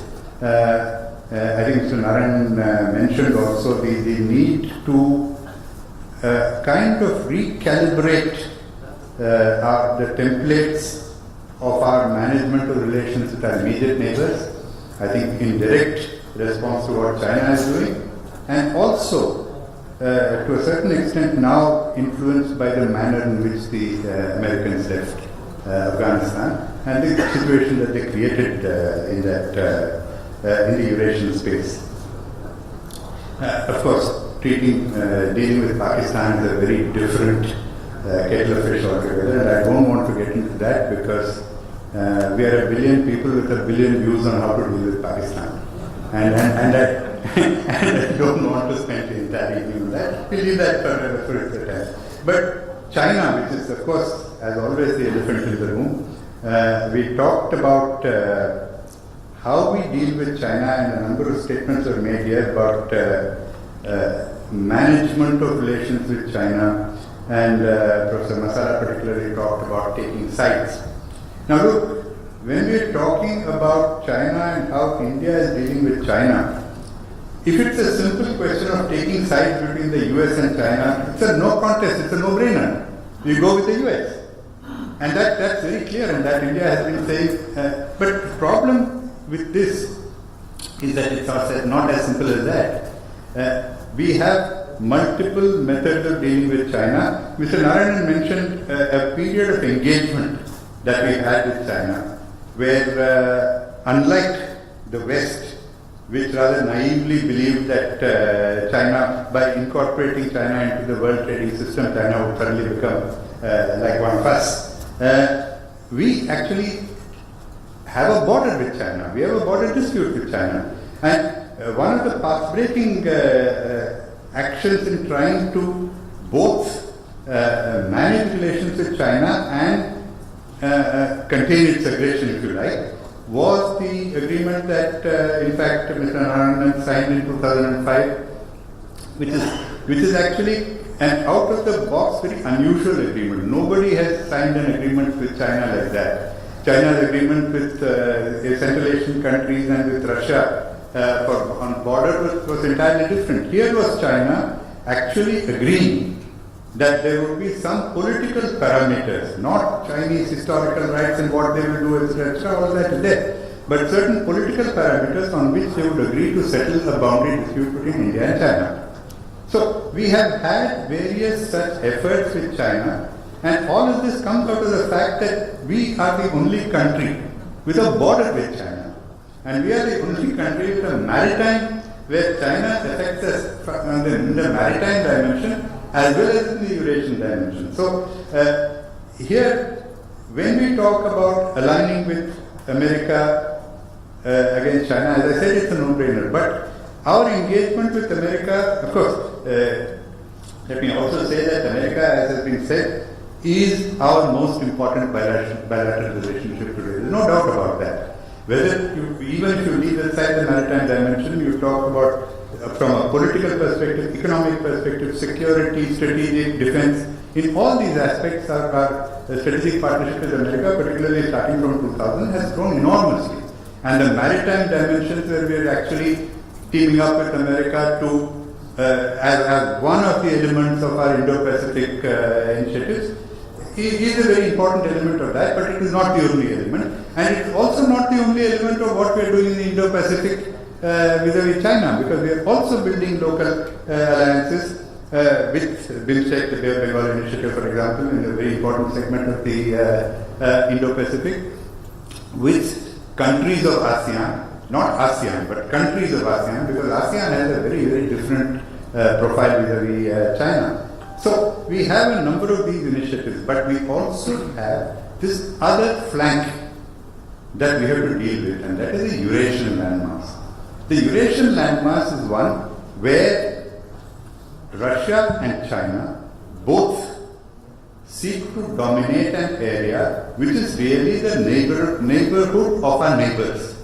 And when you have complicated relations with your neighbors, that neighborhood of your neighbors is very, very important. And that is where the dilemma for India comes, in the matter of taking sides, in the matter of how you deal with this, because the problem is that the US is not only taking on China, it is also taking on Russia. And the Russia-China dynamics in that region is of great consequence to us for historical reasons. And that's perhaps what Mr. Narayanan meant when he said that we need to, I'm paraphrasing what he said, but recalibrate our relations with Russia. The point is 60 to 70% of our defense equipment comes from Russia. Whether we like it or not, there are historical reasons for that. You can say that we could have done something else. The point is today we are landed with that. We also have other connections with Russia, but if you look at the Eurasian landmass, you cannot have a situation where you vacate that landmass to a Russia-China condominium. You cannot afford a situation where Russia-China axis forms against India. So, an Indian policy in that region has to be very careful where you are engaging Russia and China. And that is why we had this Russia-India-China meeting just the other day, where you are seeking to engage, compete, counter, all of it at the same time, because we do not have the luxury of distance. We do not have the luxury of distance, we do not have the luxury of a one-dimensional problem from China. I think that's basically the issue that I would like to say. And since much has already been said, I want to make just 2 or 3 other points, short points. One is about non-alignment and strategic autonomy. Non-alignment was essentially a concept of the Cold War, I think that has been said, but it was never neutrality. It was basically that you would not be aligning with a superpower. But it does not mean that you will not join up with one when it suits your interests and join up with another when it suits your interests or other things. It is in fact also a form of issue-based coalition. But after the Cold War, what you're talking about is, as I said, as everybody has said, when you're talking about a world order which is a far more lack of a world order or far more complicated world situation, all the more reason why you need a more complex set of relationships. Now, again, if you look at what's happening in Central Asia, what is happening after the US left Afghanistan, you have to deal today with an advancing Turkey, an advancing Iran, along with the Russia-China condominium in that region. that is the reason why you make multiple, not alliances, but multiple partnerships. Because today, convergence of interest you have with many various countries and various issues, but a congruence does not exist with any country. And that is why, even when we talk about relations with Russia, President Putin is coming in a few days' time, what you should be talking about is the recalibration of relations. The relations are not the same as they were 20 years ago, most certainly. But the relations still have to be made relevant to today's time, and a template has to be created which enables us to deal with, to obviously take mutual advantage of the mutual benefits from the relationship with Russia, but also, very importantly, to deal with the challenges that we face in the Eurasian landmass. One word about rules-based order. Now again, this rules-based order is a very Western concept. Where have we developing countries come from? There was a rules-based order. That rules-based order was in fact the United Nations and its multiple organizations and the Bretton Woods system and all the various organizations that came out of this. You talk about the OPCW or the NPT or about the export control regimes or any number of things. All of them are a set of rules which the victors of the World War II and their subsequent allies created, and others followed because they knew no better and they could do no better. So let's face it, that was a rules-based order of some set of people which all of us developing countries accepted because we knew no better. What is today seeking to replace it when again you hear talk about rules-based order, because the multilateral system has collapsed, because you now cannot form even the P5, the permanent, the UN Security Council is unable to take decisions because of this polarization of Russia, China on one hand and the rest on the other hand. You have talk about new rules-based order. And what is this new rules-based order? Even fewer number of people are actually creating rules among themselves. But again, those rules are sought to be applied to others who are not part of them. So, when any talk of rules-based order has complications for anybody who is not participating in creating those rules. And I think it's a challenge which I'm not saying that we have a solution to it, but all I'm saying is that when India approaches various combinations, various such rules-based orders, it has to take a hard look to see where it stands in it and what it benefits from it and how it can be disadvantaged by them. Last point about Indo-Pacific and Asia-Pacific. Now, the European Union has most recently, I think that was mentioned, issued guidelines, I think it's called, or it's called a strategy for the Indo-Pacific. I think the Germans were guidelines for the Indo-Pacific, the EU issued strategy for the Indo-Pacific. The Indo-Pacific is a geography, all right, but it is defined. It is a geography defined in different ways by different countries.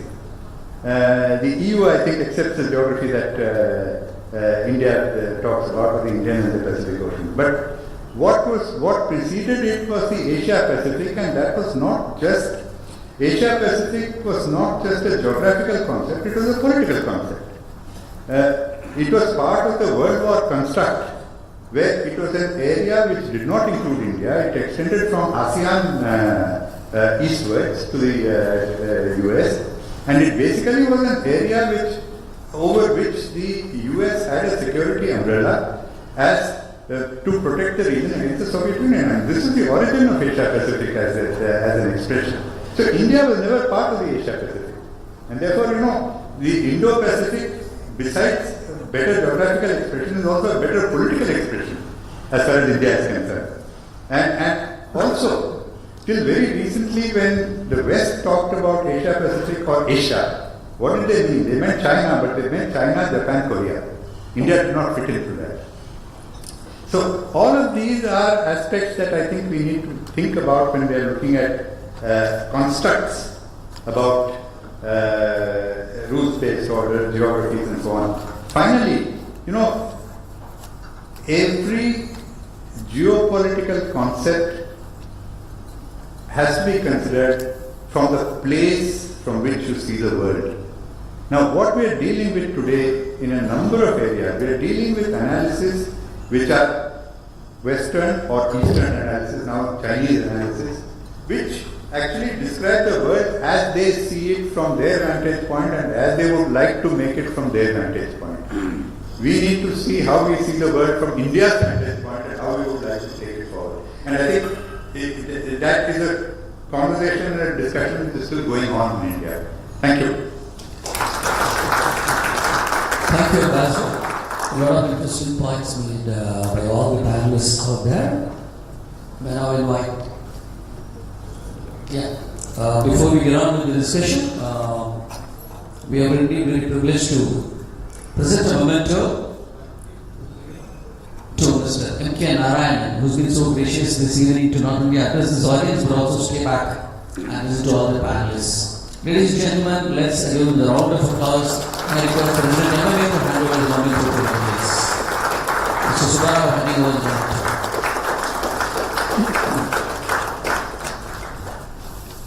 Thank you very much. So now I invite to taking this discussion further. We heard the opening remarks of all the panelists. Now we have Mr. Dr. Stanley Johnny, who is the International Affairs Editor of the Hindu, to take this further. May I have the AV, please? Dr. Stanley Johnny, International Affairs Editor of the Hindu. He runs the international news pages of the newspaper and writes opinions and editorials on geopolitics, Middle East and Indian foreign policy, besides doing special reports. He earned a PhD in International Studies from Jawaharlal Nehru University, New Delhi. He has reported for the Hindu group from Brussels, Luxembourg City, Moscow, Singapore, Amman, Ramallah and Tel Aviv. Dr. Johnny is also an adjunct faculty member at the Asian College of Journalism, Chennai. His first book, Baghdadi's World, is forthcoming from Penguin Random House. Thank you very much. Thanks to MMA, KAS and OAR for organizing this event. It's been a pleasure to listen to His Excellency M K Narayanan, Ambassador Ackerman and other scholars from Germany. And taking this discussion forward to this conclave. So all of us, I think all the panelists agreed on one point, that the world is in transition.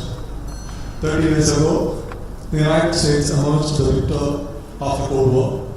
It was a unipolar world, and over the years, especially in the last 10 years, the United States' ability to shape geopolitical outcome elsewhere is in decline, at least for now.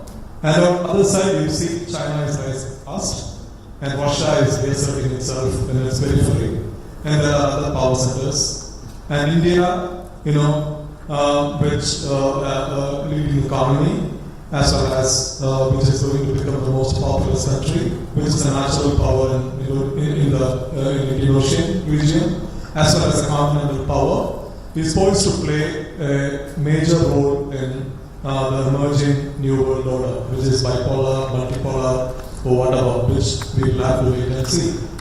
So, interestingly, we also see that the United States, which was forced to withdraw from Afghanistan, leaving Afghanistan to the mercy of the Taliban, the United States, on the other side, it is shifting its focus fast towards the Asia-Pacific region, where China is rising fast.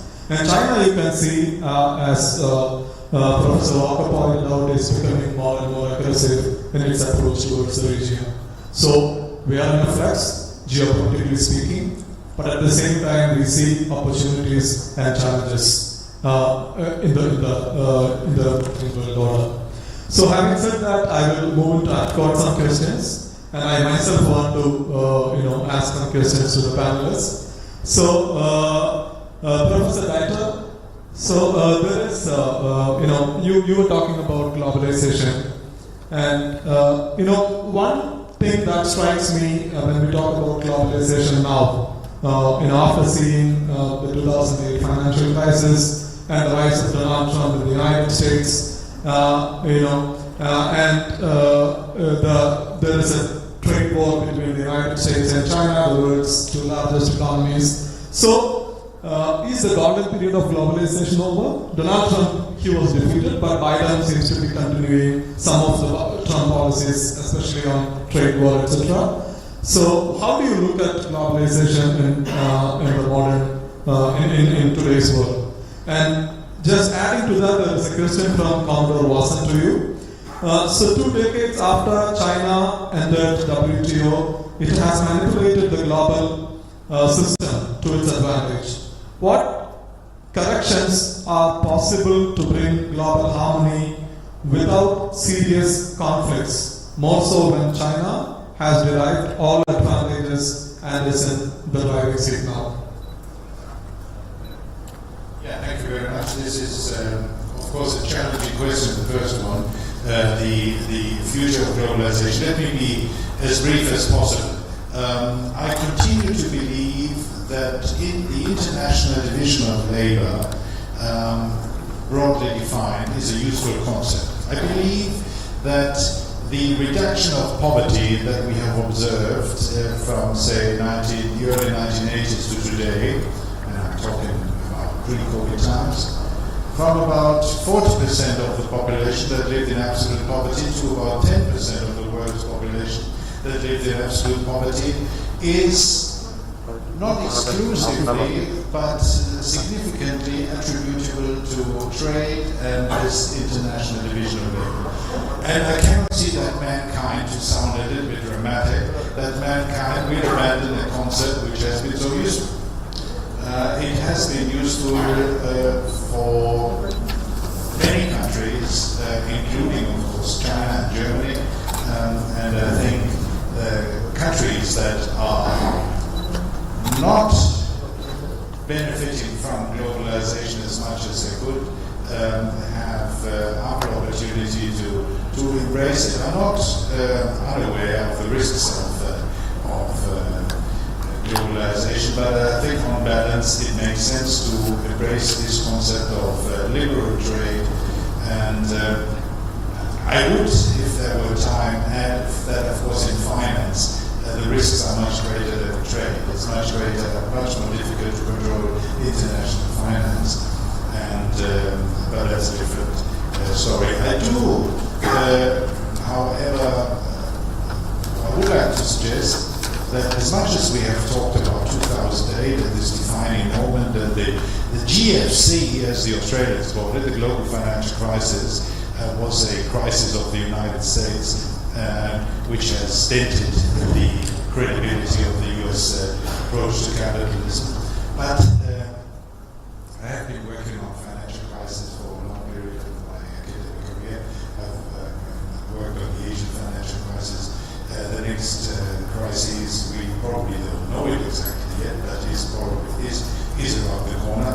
And one issue that I would like to point out is that China's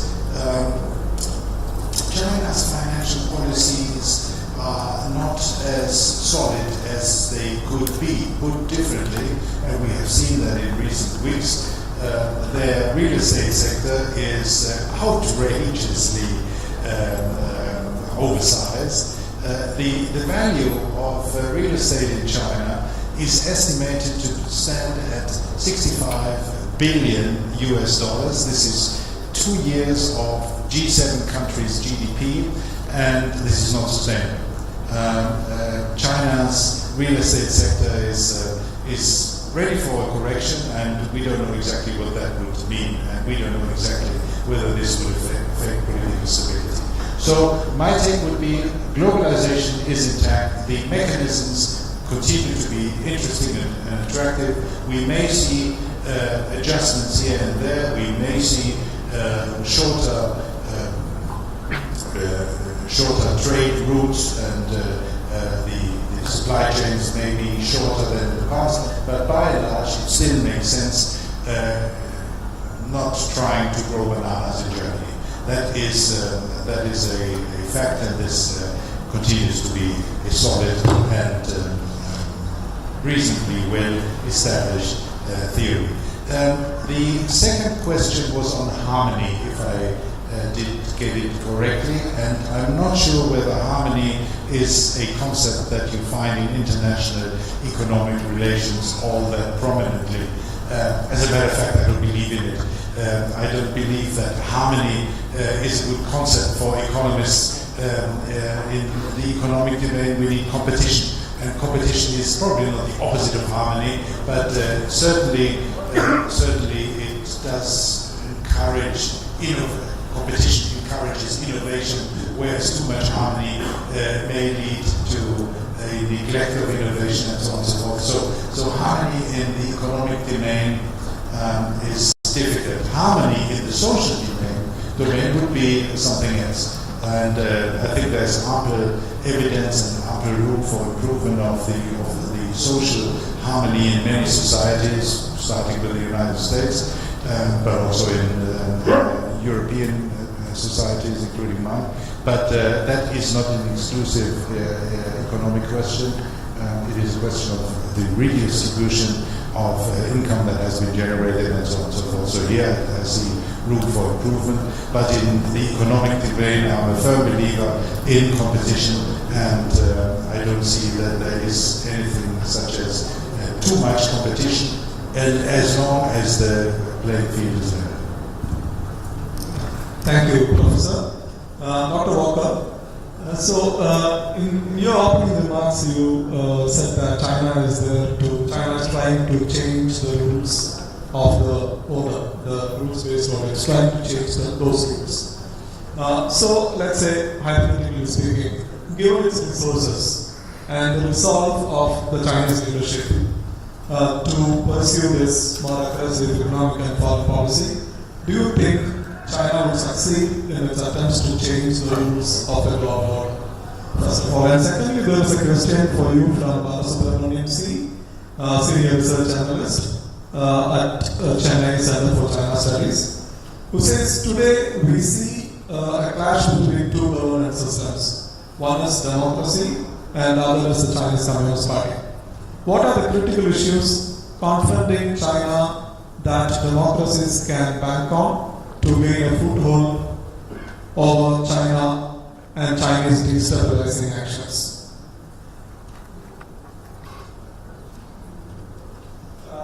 Basically there are, he says, two systems, a clash between two systems. One is democracy and the other is a communist party system. So what are the critical issues confronting China that democracies can bank on, what democracies can bank on to gain a foothold over China in this clash?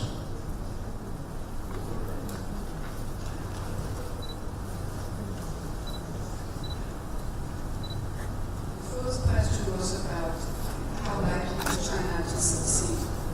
Actually, I think that it has already started to change a certain language at the human level. And you can see this, for example, in the Human Rights Council. They are bringing in Chinese formulations. For example, people's, the shared destiny of humankind and concepts like that. And as I said, I mean, the fact that the US is walking away from some of these organizations makes it easier for China to do that, and other countries are going along with it because the narrative that China has successfully rolled out is that, and I think there the West has always been too arrogant to see that it's not only about East-West and democracy versus autocracy, but it's also about North-South, and I think China has captured this North-South narrative very effectively, and India is largely absent from it, if you will, from rolling out a narrative, because India has always been, China in the past as well, they always said we are no model for anybody, but this has dramatically changed. And they are, if you look at the tactics, I mean, the Shanghai Cooperation Organization was probably the first new organization that China co-initiated. Then, under Xi Jinping, they also revived some semi-dead organizations, like the one that was originally initiated by Kazakhstan. I even forgot the acronym, but TICA, exactly, nobody cared about that.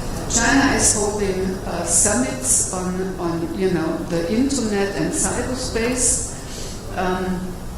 The US pulls out of UNESCO, and next thing you know, China is holding a big UNESCO conference in China.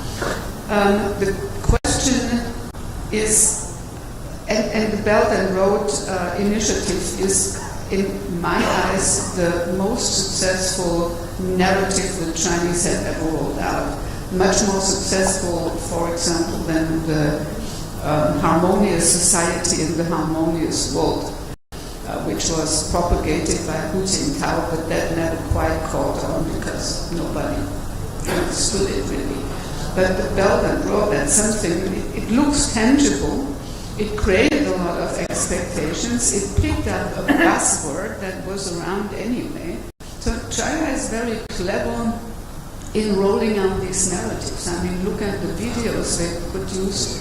There was a little Lego movie they produced about the US and China arguing about the pandemic. So there was this Chinese Lego man talking to the Statue of Liberty, and the Statue of Liberty basically quoting Donald Trump, which are all stupid arguments, right? And they rolled this out, and I don't say that it's popular and people are convinced, but it has an effect. And they do this very quietly. It's not that they do it with a big splash. I think you mentioned that, the Kaum Masala, that China is much more clever than Russia. Russia is more, destructive. China is still biding its time in the sense that it's patient and it's doing this in an incremental way. And when you notice, it's already too late.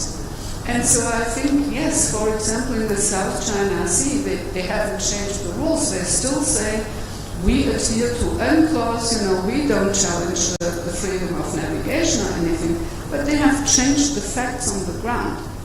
So I think then the question, of course, what Helga Dieter said about the soundness of their system economically, that's the big thing.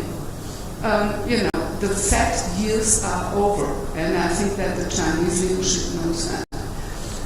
So the question is, can they sustain, for example, all these Belt and Road initiatives in the sense that they throw money out of the window? So I'm not sure. I think on your second question, the problem is that, in a way, the Chinese argument is that our systems, democracies, are input-based. The legitimacy comes from the elections. And if the government doesn't deliver, the people elect a different government. The Chinese system is different. The legitimacy comes from delivery, from the output side. And this is the narrative they also rolled out successfully in China, that the leadership, the Communist Party, delivers. And I think we have neglected our own political systems. We have neglected for the last 30 years after the end of the Cold War. The attitude was, we won, this is the superior system, obviously, so we don't need to educate the people and explain anymore why we believe this is the better system. So our democracies are not standing there like the bright model. And so China has, it's very easy for them to point at the United States and say, especially after Donald Trump, and say, this is the kind of system you would like us to adopt? No, thank you. And you have enough, I don't say autocratic systems, but you have a lot of countries with strong leaders who are inclined to go in the same direction and to whom this has an appeal. That, you know, you can push through things. I mean, look at how China handled COVID and how they, you know, control the population. And I think this leadership believes they have found a technological response or answer to social stability. And we have a hard time to explain to our own people why we are failing. I mean, look how we in Germany handled COVID, not quite so effectively.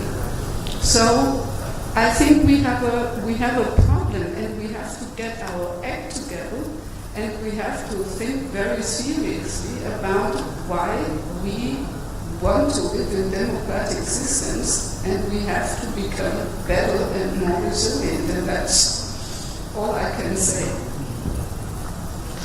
Thank you, Dr. Maka, for your comments. Professor Masala, so interestingly, you are pointing out that it's possible that the world is drifting towards another bipolar order from what we call a new global disorder right now. What do you call this emerging competition, or the geopolitical contest between the United States and China is only that the global system is taking shape. So is it a new Cold War? How do you look at it?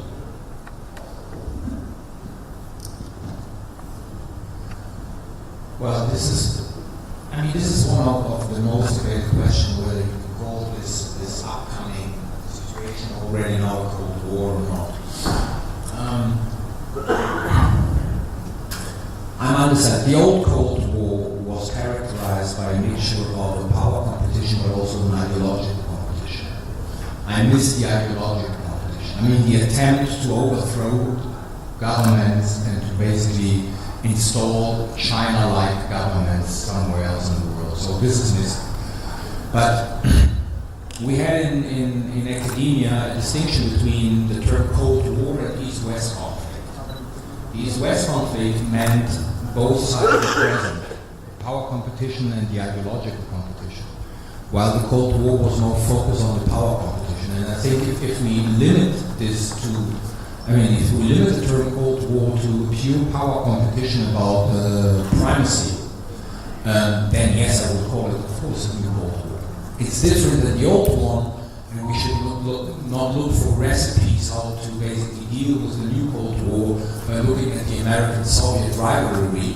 But I think we should not hesitate to use the term Cold War because it is Cold War. On all fronts, except, I would say, this kind of, China, as far as I know, but I might be mistaken, is not financing parties worldwide which are basically China-like or very sympathetic of China and so on and so forth. It's not trying to overthrow regimes or governments, not financing violent non-state actors who basically are very much in favor of China. On a global scale. In the region partly, maybe, but not on a global scale. So this is missing, but yes, it is a Cold War, of course. It is a Cold War, and luckily no one is shooting right now. But the tension is as high as it used to be in the two phases of the Cold War, which were really hot and at the brink of a hot war, which is everything before '63, the Cuba crisis, and then afterwards, from '79 to '83, how basically Russian-US relations have been. Yeah. Thank you, sir. That's a doctor. So, in India, if you look at Indian, most newspaper comments about India's options and challenges, especially after the carbon clashes. So, one argument is that India has to join the United States efforts to contain the rise of China. And then a counter argument is that India should focus on capacity building, focus on its own rise, and then India should stay away from joining the alliance system. And then if you look at a more contemporary picture of India's options and challenges, the United States withdrawal from Afghanistan, on the one side, it allows the United States to focus more on China, while on the other side it leaves many countries, continental powers in Asia, in some kind of a dilemma where India, including India, faces increased challenges on the Asian continent. So how do you look at all these challenges? Like, you have China becoming more aggressive, becoming a competitor on the one side. You have the United States and Western countries which wants India to play a stepped-up role in the Indo-Pacific or Asia-Pacific strategy. While on the other side, the United States pivot to Asia is leaving India, which is also a continental power, not just a maritime power like Japan, Australia, leaving India with more challenges on continental Asia. So how do you think India would, India would orient its policy towards these challenges?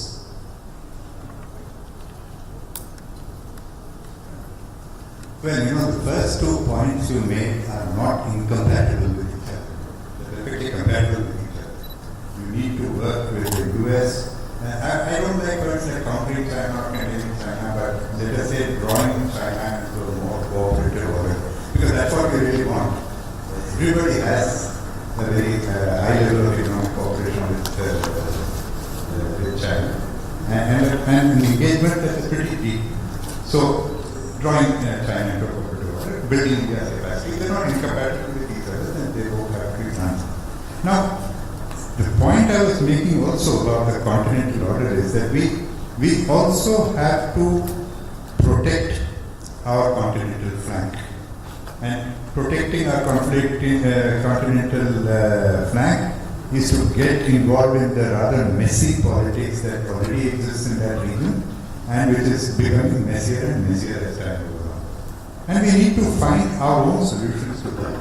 Now look, if you look at it from a long-term strategic perspective, what is India trying to do? India is trying to get a foothold in Central Asia, to build its relations with Afghanistan. As I said, neighbor of neighbor, it's very important for us to do so. How do we do that? We do that by building connectivity through Iran, which is what we want to do. We want to be present in that region. We want to have access to that region. We want to make sure that we are part. We do not let a Russia-China condominium impact on our interests there. And look, in the long run, this is of use to the US. This is of the US is also looking for, let's say, access to Afghanistan, which doesn't have to go through Russia. It is looking for access to Central Asia, independent of Russia. So there are elements of what we are doing which is in the long-term strategic interests of the US, even though the US may not today see it that way or may not publicly accept it that way. So none of this is incompatible. What it means is that you have to plow a furrow which is your own and find solutions which are your own. And that is what I meant when I said that you've got to look at geopolitics. Half of geopolitics is geography. And you have to see the world from where you're seeing it and see what impacts on you. And act accordingly. That's the point I was trying to make. Thank you, sir. There is one more question to you from the audience. So, be it a new world order or a transition period, isn't it the crisis of global capitalism and the declining role of state that paved the way for the rise of China? The question is from Justin Joseph, Assistant Professor of Politics and International Relations. Yeah, be it a no world order or a transition. Yeah, no world order or a transition period. Isn't it the crisis of global capitalism and the declining role of the state that led to the rise of China? That's not necessarily a question that should be addressed to me, if you ask me. It has been addressed actually by things that Dr. Bakker said very clearly. Also, decline of capitalism, the declining role of the state, these are very broad generalizations which don't necessarily have validity. China has acted in a very clever way, as she said as well. It has taken advantage of every opportunity that has presented itself to It has created opportunities for itself. The way it got into the WTO, the way it utilized the 2008 crisis, whatever you call it, the way it has utilized it, the way it has wormed its way into the decision-making bodies of the international organizations, the way in which it used salami tactics in expanding its control over the South China Sea, almost as if the world is not looking, it went ahead. So China has used an enormous range of tactics. It has natural advantages also, one has to accept that as well. It has many natural advantages which enable it to build up its comprehensive national. So it's a much broader range of tactics that it uses, but I think some of my fellow panelists should also weigh in on this particular question. But I would like to, before that, I would like to mention one thing about which you asked Dr. Walker, about the contradiction between democracy and communism. Frankly, I don't think the way you deal with China today is by pitting democracy against capitalism. Against communism. I think democracy has complications in the manner in which you define it. Various countries now claim that they have a certain version of democracy which is different from other versions of democracy. Democratic countries are actually arguing with each other about the meaning of various aspects of democratic functioning. I don't think we should get into that. We should not use a democracy versus communism template in order to see whether you can bring China in line with certain patterns of behavior that you would like to bring it on. And then that's a general comment I like to make. But I think you might like to comment on this question. Global. How has China risen? Yeah, the crisis in capitalism. It's almost 8 o'clock, and I like a bit of a provocation to wake up minds. Let me say the following. I'm not going to discuss the origins of the current virus, but what we have seen is that the crisis management of Communist China was, let me say, suboptimal. And AstraZeneca, BioNTech, Moderna, Johnson & Johnson are not communist companies. These are capitalist companies that are showing us the way out of the crisis. And I think this is a fundamental issue. We should be very happy that we have those capitalist companies that, as we sit here, have started to do research on new vaccines for the new variety of the virus. So I can't see that decline of capitalism. Of course, capitalism has been written off so many times, and people have written off the United States so many times. I have an entire bookshelf with the decline of the United States being forecast. The United States is changing, and this is, of course, what is a revitalizing dimension of capitalism, that it learns from past mistakes. That now the financial system in the United States may be indeed sufficiently substantially stronger than it was before 2008. My question is, does the Chinese system have those learning mechanisms built in? And I'll just take one example, which is probably one of the biggest mistakes of the Chinese development of the past decades, is that one-child policy, which has been contributing to that dramatic decline of the workforce I have pointed out. Now it's a 3-child policy. Chinese observers said they could now introduce an 8-child policy. It wouldn't change anything because the conditions for young people in China are so difficult.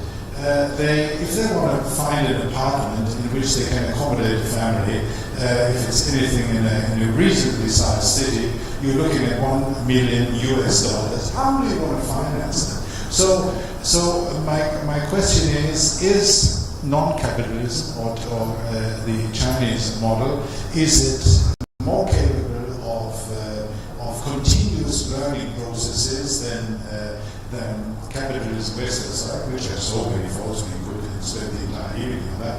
And my take is no, we are learning faster, and this is our advantage. And BioNTech and others show that this even has an advantage for societies.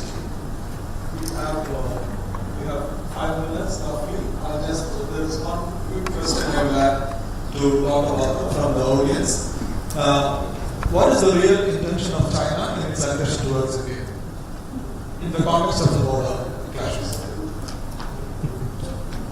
Okay, I start with a joke that was going around in China during the time of the global financial crisis. And it was as follows. 1949, only socialism could save China. 1979, only capitalism can save China. 1989, only China can save socialism. 2009, only China can save capitalism. And I mean, we can argue about what capitalism is and what socialism is, but the Chinese system is not socialism. It's a state capitalist system. And I think we have to be very clear about these attributes of the Chinese system. There is a private sector, etc. This is the biggest employer. We can talk a long time about that, but this is not capitalism. This is a different kind of capitalism. That's my first remark. Second remark, the one-child policy, we praise China for that, and we criticize other countries who let their population go. And there were always the human rights people who said, but we should not, support abortions and such. But in general, I think we supported China in the one-China policy. And it's true, now it's too late. Because demographics, you cannot change overnight. And now the Chinese society has advanced to a point where women don't want to have children anymore because it's too burdensome. They say, I don't want any children. I want to make a career. Third point, I think we shouldn't be so arrogant and think that something like innovation is not possible in China because the political system is repressive and stuff like that.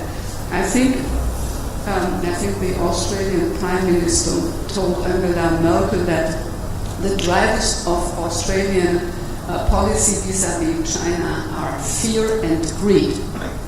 And I would say same is true for Germany, and add a third element, and that's complacency. How often has the collapse of China been predicted? How often have we said this system is doomed?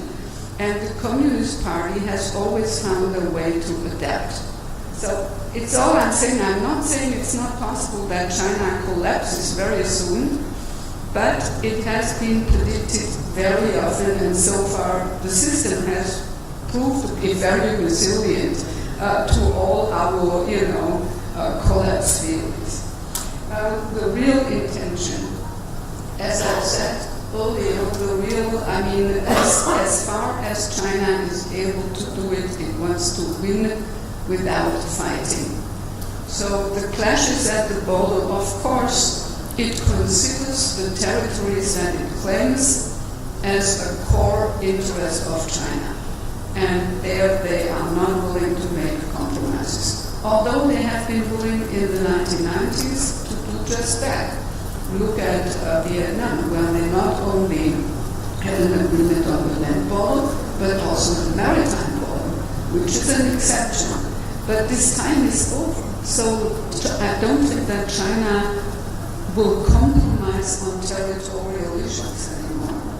And the main compromise now that is China sees everything through the lens of the US-China competition.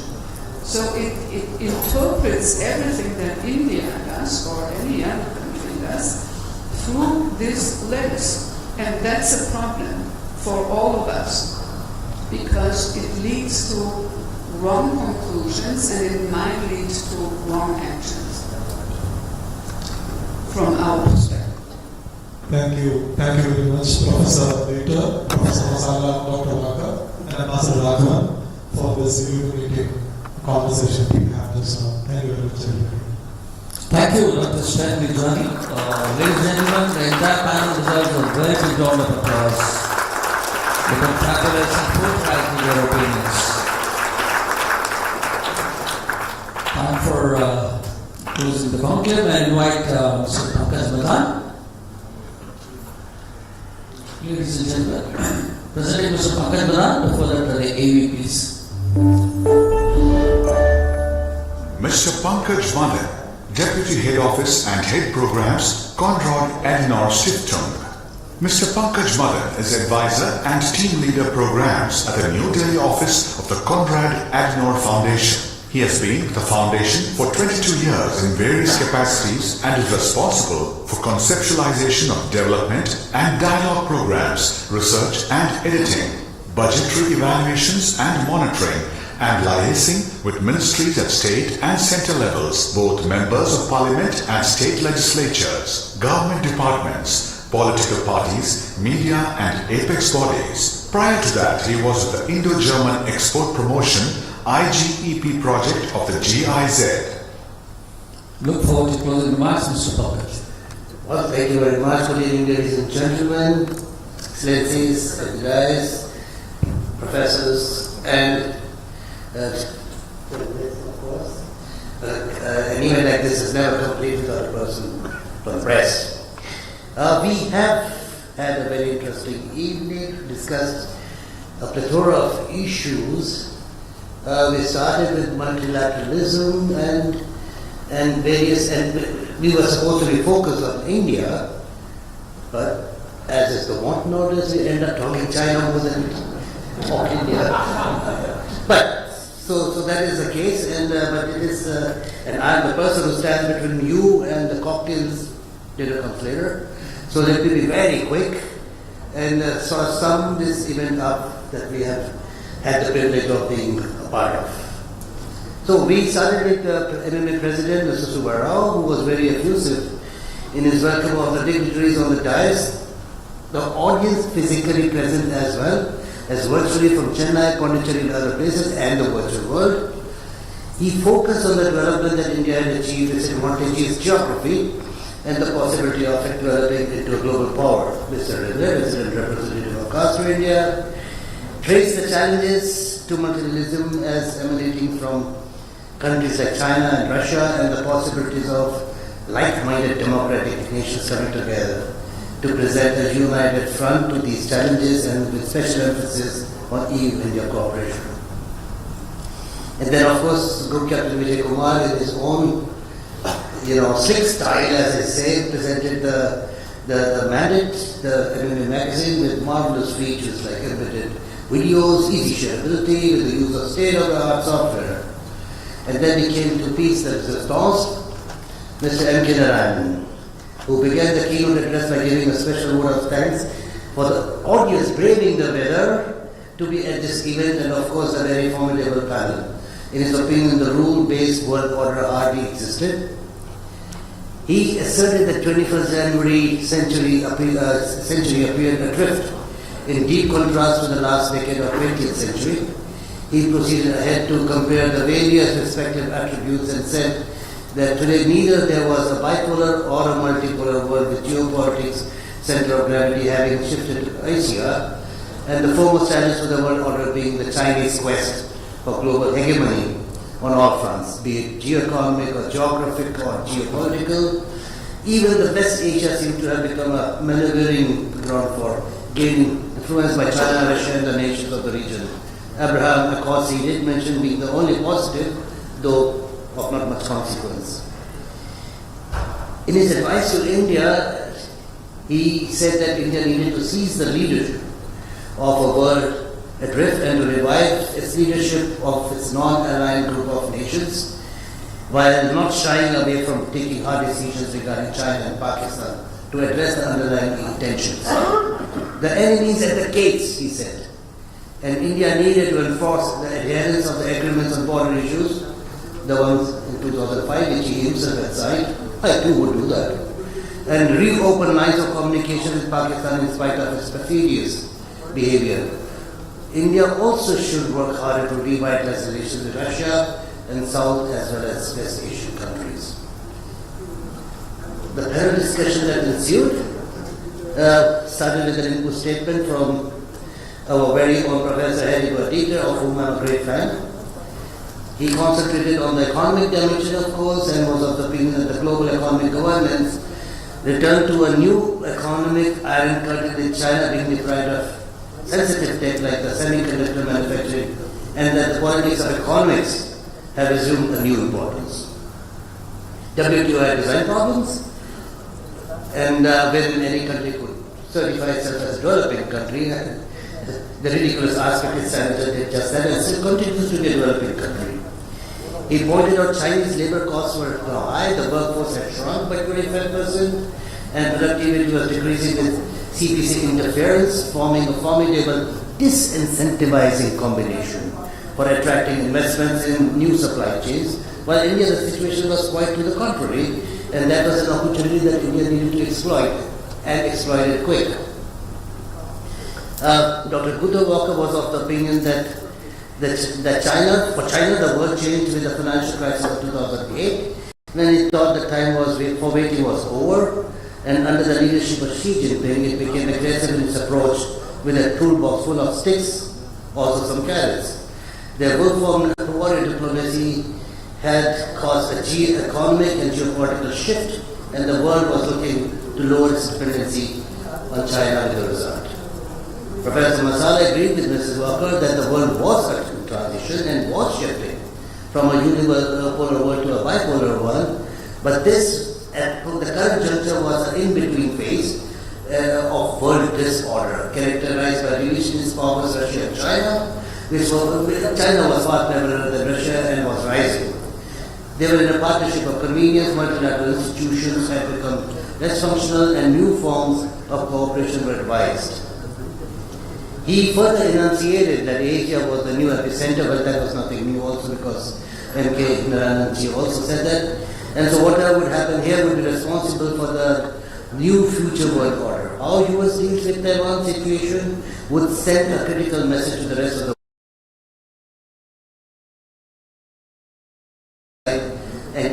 And even man historically was closer to one pole than the other. So massive military build-up was a cause of concern, of course, at the Indian borders, and the need for confidence-building measure was paramount, with the region having 5 nuclear powers. Ambassador Raghavan, of course, opined that we were moving towards a bipolarity and multipolar characteristics, unlike the older template, and agreed with Mr M K Narayanan to recalibrate relations in the neighborhood.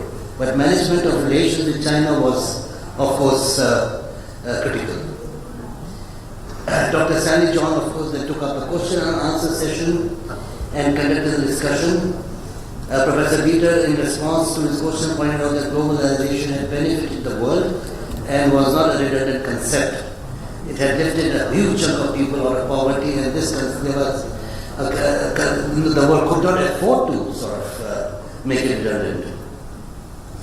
Dr. Walker, of course, was asked a lot of questions, which I have experienced in other forums also, and she was responding to the question whether China will succeed in altering the rules of multilateralism, where she pointed that China had already started doing that. With the US abdicating its leadership, China was quickly occupying that space and succeeding and had captured the North-South narrative quite effectively, while also the Belt and Road Initiative being an extension of its soft power.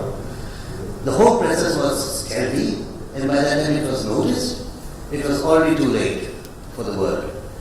Once again, Professor Masala, on the question of new geopolitical competition being a new Cold War, initially was a little bit hesitant, but then he completely agreed that if the primary deciding factor was power, then yes, this was a new, this was a Cold War, a new Cold War. Ambassador Raghavan again responded to the question on challenges of an aggressive China, a US wanting India to play an important role, while leaving India with more challenges on the continent of Asia, said protecting India's continental flank was important, and we needed to find out solutions, whether India's presence was also connected to that area through various other factors, and yes, US was important for India. Okay, the US capitalism, globalization had obituaries written many times, as so had the Chinese system of governance. but they have involved and are still here and are vibrant. But is non-capitalism with Chinese characteristics, or as Dr. Waka put it, capitalism by the state, an alternative model? We will find out soon enough, perhaps even in this decade. So, ladies and gentlemen, we had a great evening, and an evening which has generated ideas, controversies, visions at cross purposes, and that was the whole idea. You couldn't do this in China for sure. Thank you. Thank you, Mr. Pankaj, for so well summarizing the entire evening's proceedings. I request you to stay back, please.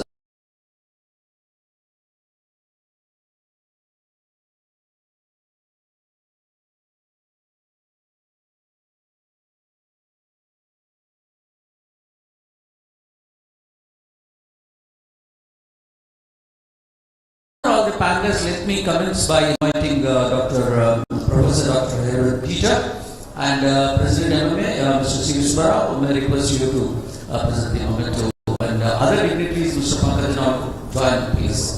Mr. Peter, could you also please join and present the memento? Thank you so much. So, Professor Peter, then we had Mr. Dr. Waka, who received the memento. We have Professor Peter receiving from Mr. Suresh Raman now. Ladies and gentlemen, you all deserve a round of applause. And then Mr. Subbarao presenting it to Professor Sala.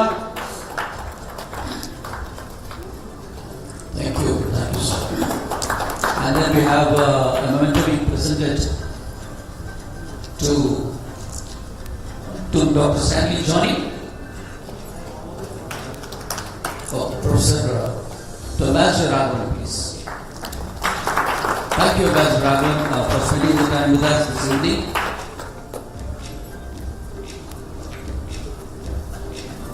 Thank you, Mr. Pankaj. That's Mr. Pankaj receiving the memento from Mr. Suresh Raman. And we have Dr. Stanley Johnny, who will be receiving the award from Mr. Subbarao.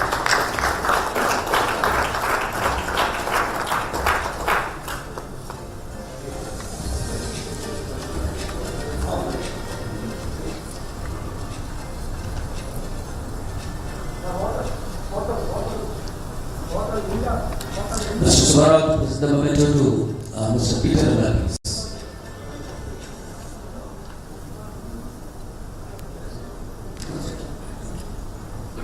Thank you. Then I will invite Group Captain Vijay Kumar to propose the formal vote of thanks.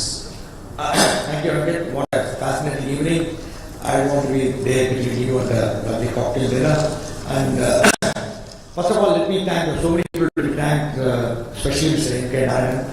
Whenever we met him, he used to always come forward, take part, and he's been a great source of inspiration for us. He set the context. Thereafter, the German dignitaries who joined, Professor Dr. Bidater, then Gudrun Becker, then Professor Masala, then Ambassador Raghavan. So thank you for coming all the way from Bangalore. I know it's a difficult situation in spite of the rain. You could come and you are sharing ideas and tremendous value. Peter, thank you so much again for choosing MMA to host this event in Chennai. It's a pleasure to do that. And Pankaj, as usual, you are the source of support and inspiration to us. The way you do the concluding remarks, I think is fascinating. Thank you so much for all the support and again choosing MMA to do this. Thank you, Johnny, and thanks for coming today. And I think we should be having more often similar discussions. And Satyamurthy, wherever you are there, I think he's unable to join us because of the water logging around his house. Thank you for joining online, and we really miss you today. And other partner organizations, we have visitors from a number of other organizations, ORF, Indian Institute of Material Management, IIT Madras Alumni Association, then Chennai Center for China Studies, NIPM, Indian Institute of Material Management, and also Institute of Class and Work Support. Because we got think tank and great leaders from all different organizations. The idea is the subject is such which need focus attention, and that's why we call, and really indeed grateful that you could join in spite of the weather, which is not really very conducive for each one of us to do that. And of course, the President of Madras Management Association and the member of the managing committee who have been a great source, a pillar of support for me in executing number of events last year. One such thing is this evening. Thank you, Mr. Subarao, for your support and the management of Waterlila. Great support to us, live class partner, Mr. Shankar, taking this live all over the world. And from MMA, Team MMA, without them, I don't think I'll be able to produce so many events year after year seamlessly. My Team MMA, I can tell you, they are the best. And also the Chokalingam for making it beautiful audio visual on all the profiles and viewers watching the program live from all over the world. And thanks so much to each one of you. Please join us for the cocktail dinner. Stay safe, stay healthy. Always wear your mask, please. While dinner, you can move it.